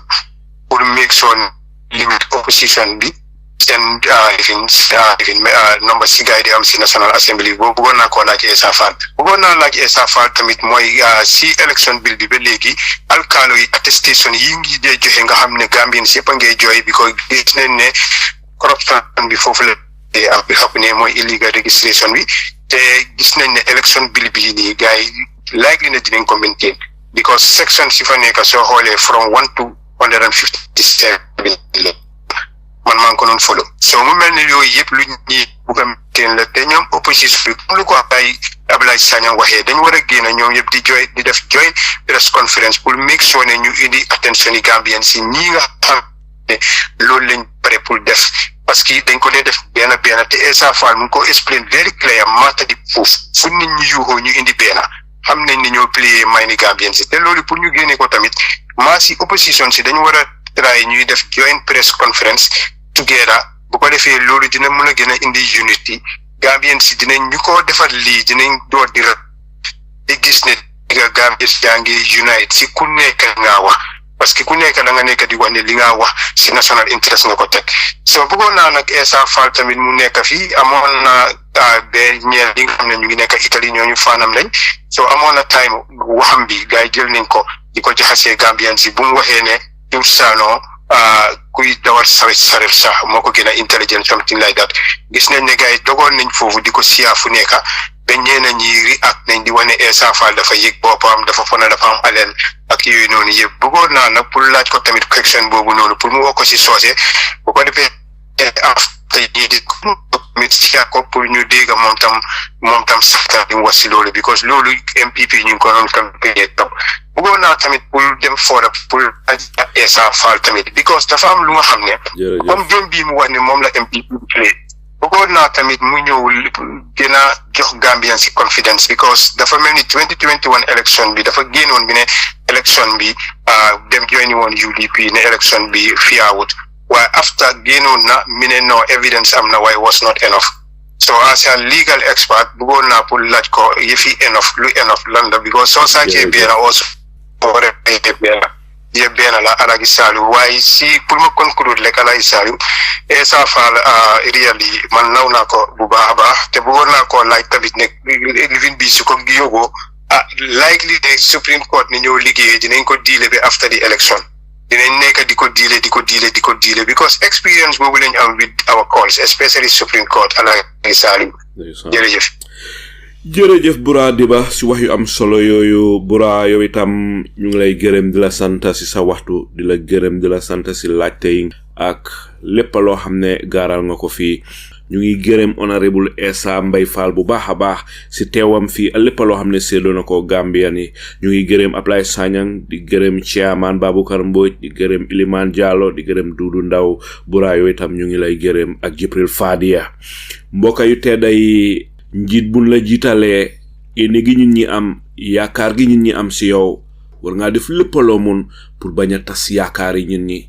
nin gisee nguuri Adama Barrow gi ni muy doxalee li nekkutoon luñ yaakaar li nekkutoon li tax Gambien ni dal di ko hôtel dal di ko fa teg li tax ñu dal di ko hôtel mooy mu seet li nga xam ne mooy gàllankoori réew mi dal di ko dindi ndax dundu mun a yomba si ñun ñi Gambie ñëpp mun a dëkk si jàmm yaakaar googu leen amoon ba tax ñu dal di fa teg Adama Barrow waaye ni gisee Adama Barrow ni muy doxalee ak ni nguuram gi di doxalee dem ba nga xam ne fi mu nekk moom Adama Barrow fàtte na li tax ñun ñi hôtel ko démba fi mu nekk moom lam gis rek mooy li nga xam ne mooy njëriñam ak li nga xam ne mooy njëriñ ñu ko wóor fa la problème bi dal di nekkee nag ñu ngi fàttalil président Adama Barrow ne ko na bàyyi xelam weeri koor la nekk te man gëm naa ne amul benn jullit boo xam ne di nga bugg a dee dugga safara waaye gis nga njiit du lu yomba njiit bu nekk yàlla dina laaj ëllëg ndax nga naan saytoo sa réew am fii lu nekk si àddina dee dugga safara jaru ko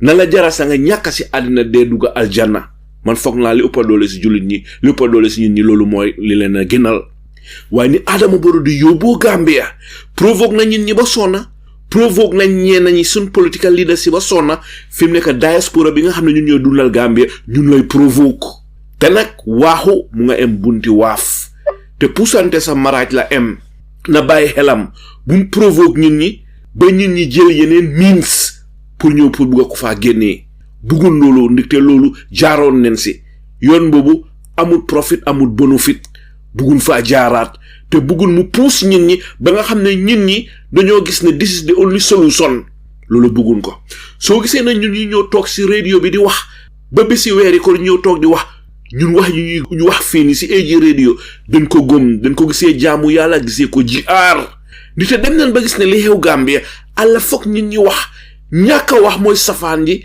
ñàkk ko wax mooy musiba gi wax gi di taranga gi ak barke gi ak njëriñ gi moo tax ñuy koo def waaye toog diaspora bi nga xam ne ñooy dundal Gambian yi ñu toog dal di ñu jël sànni ñu beddi ñu tegee ñu boor ne ñun amul droit pour oote ji loo xam ne li Supreme Court bu Gambia dafa joxe rulings dal di dogal dal di decide ne Gambian diaspora yi war nañoo mun a oote ji ndite seen droit la nguur gi nag di def lu mun pour rek éliminer diaspora bi ba nga xam ne duñ vote lii lu garaaw la te lii mun naa mujjee fu ñaaw buggun ko nag mun naa mujjee foo xam ne sax du gënal Adama Barrow te du ñu gënal ñaanuñ ko yàlla nag waaye ñu ngi wax Adama Barrow ne ko enough is enough loo munta def si 8 years doo ko mun a def another 5 years te liñ gis nga doxalagum Gambia nin gisee nga saytoo Gambia si juróom-ñetti at yi nga xam ko xamuloo ko Mr President Gambia ni ne doy na ñi la jegeñ ñi wax sa noppa yi buggun la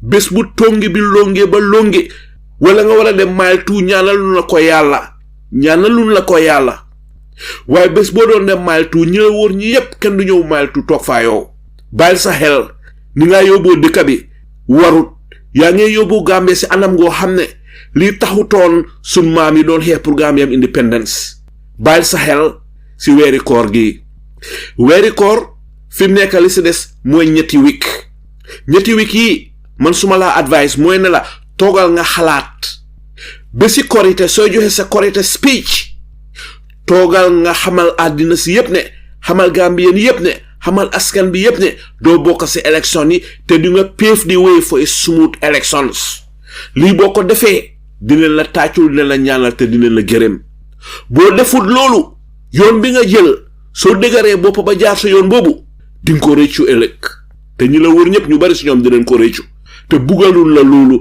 lu mu bon mus ngaa def lu baax Gambia ak sa nguur gi yu bon yin def yëpp am na yu baax yoo leen def soo emee fi nga war a em ëllëga si biir fàttaleku bi dina neex comme na ko Olof Njaay waxee ñu ne bu ñuy fàttaleku laaxub daaw ca fay gaa tax bon mbokk yi fi la waxtaan ji dal di em du def lu dul dal di ëmb lépp loo xam ne Honourable Essa Mbye Faal wax na ko fii dal di leen ko jébal ak lépp loo xam ne AG panel si waxtaanee neen ko fii laajte neen ko fii tamit dal di leen ko jébal dal di bàyyi waxtaan ji mu continuer daw si seeni xel yéen Gambian yi yéenay àttekat yi nga xam ne yéenay àtte lépp loo xam ne déggee ngeen ko fii di leen gërëm di leen santa naan leen Ramadan Mubarak te yal na ndimbalab yàlla wàcca si Gambia te mbépp koo xam ne da nga wër suuxal Gambia yal na la yàlla nasaxal ak ku mun a doon nag salaamu aleykum wa rahmatullah wa barakaatu waaxiru daawaana an alhamdulillahi rabbil alamin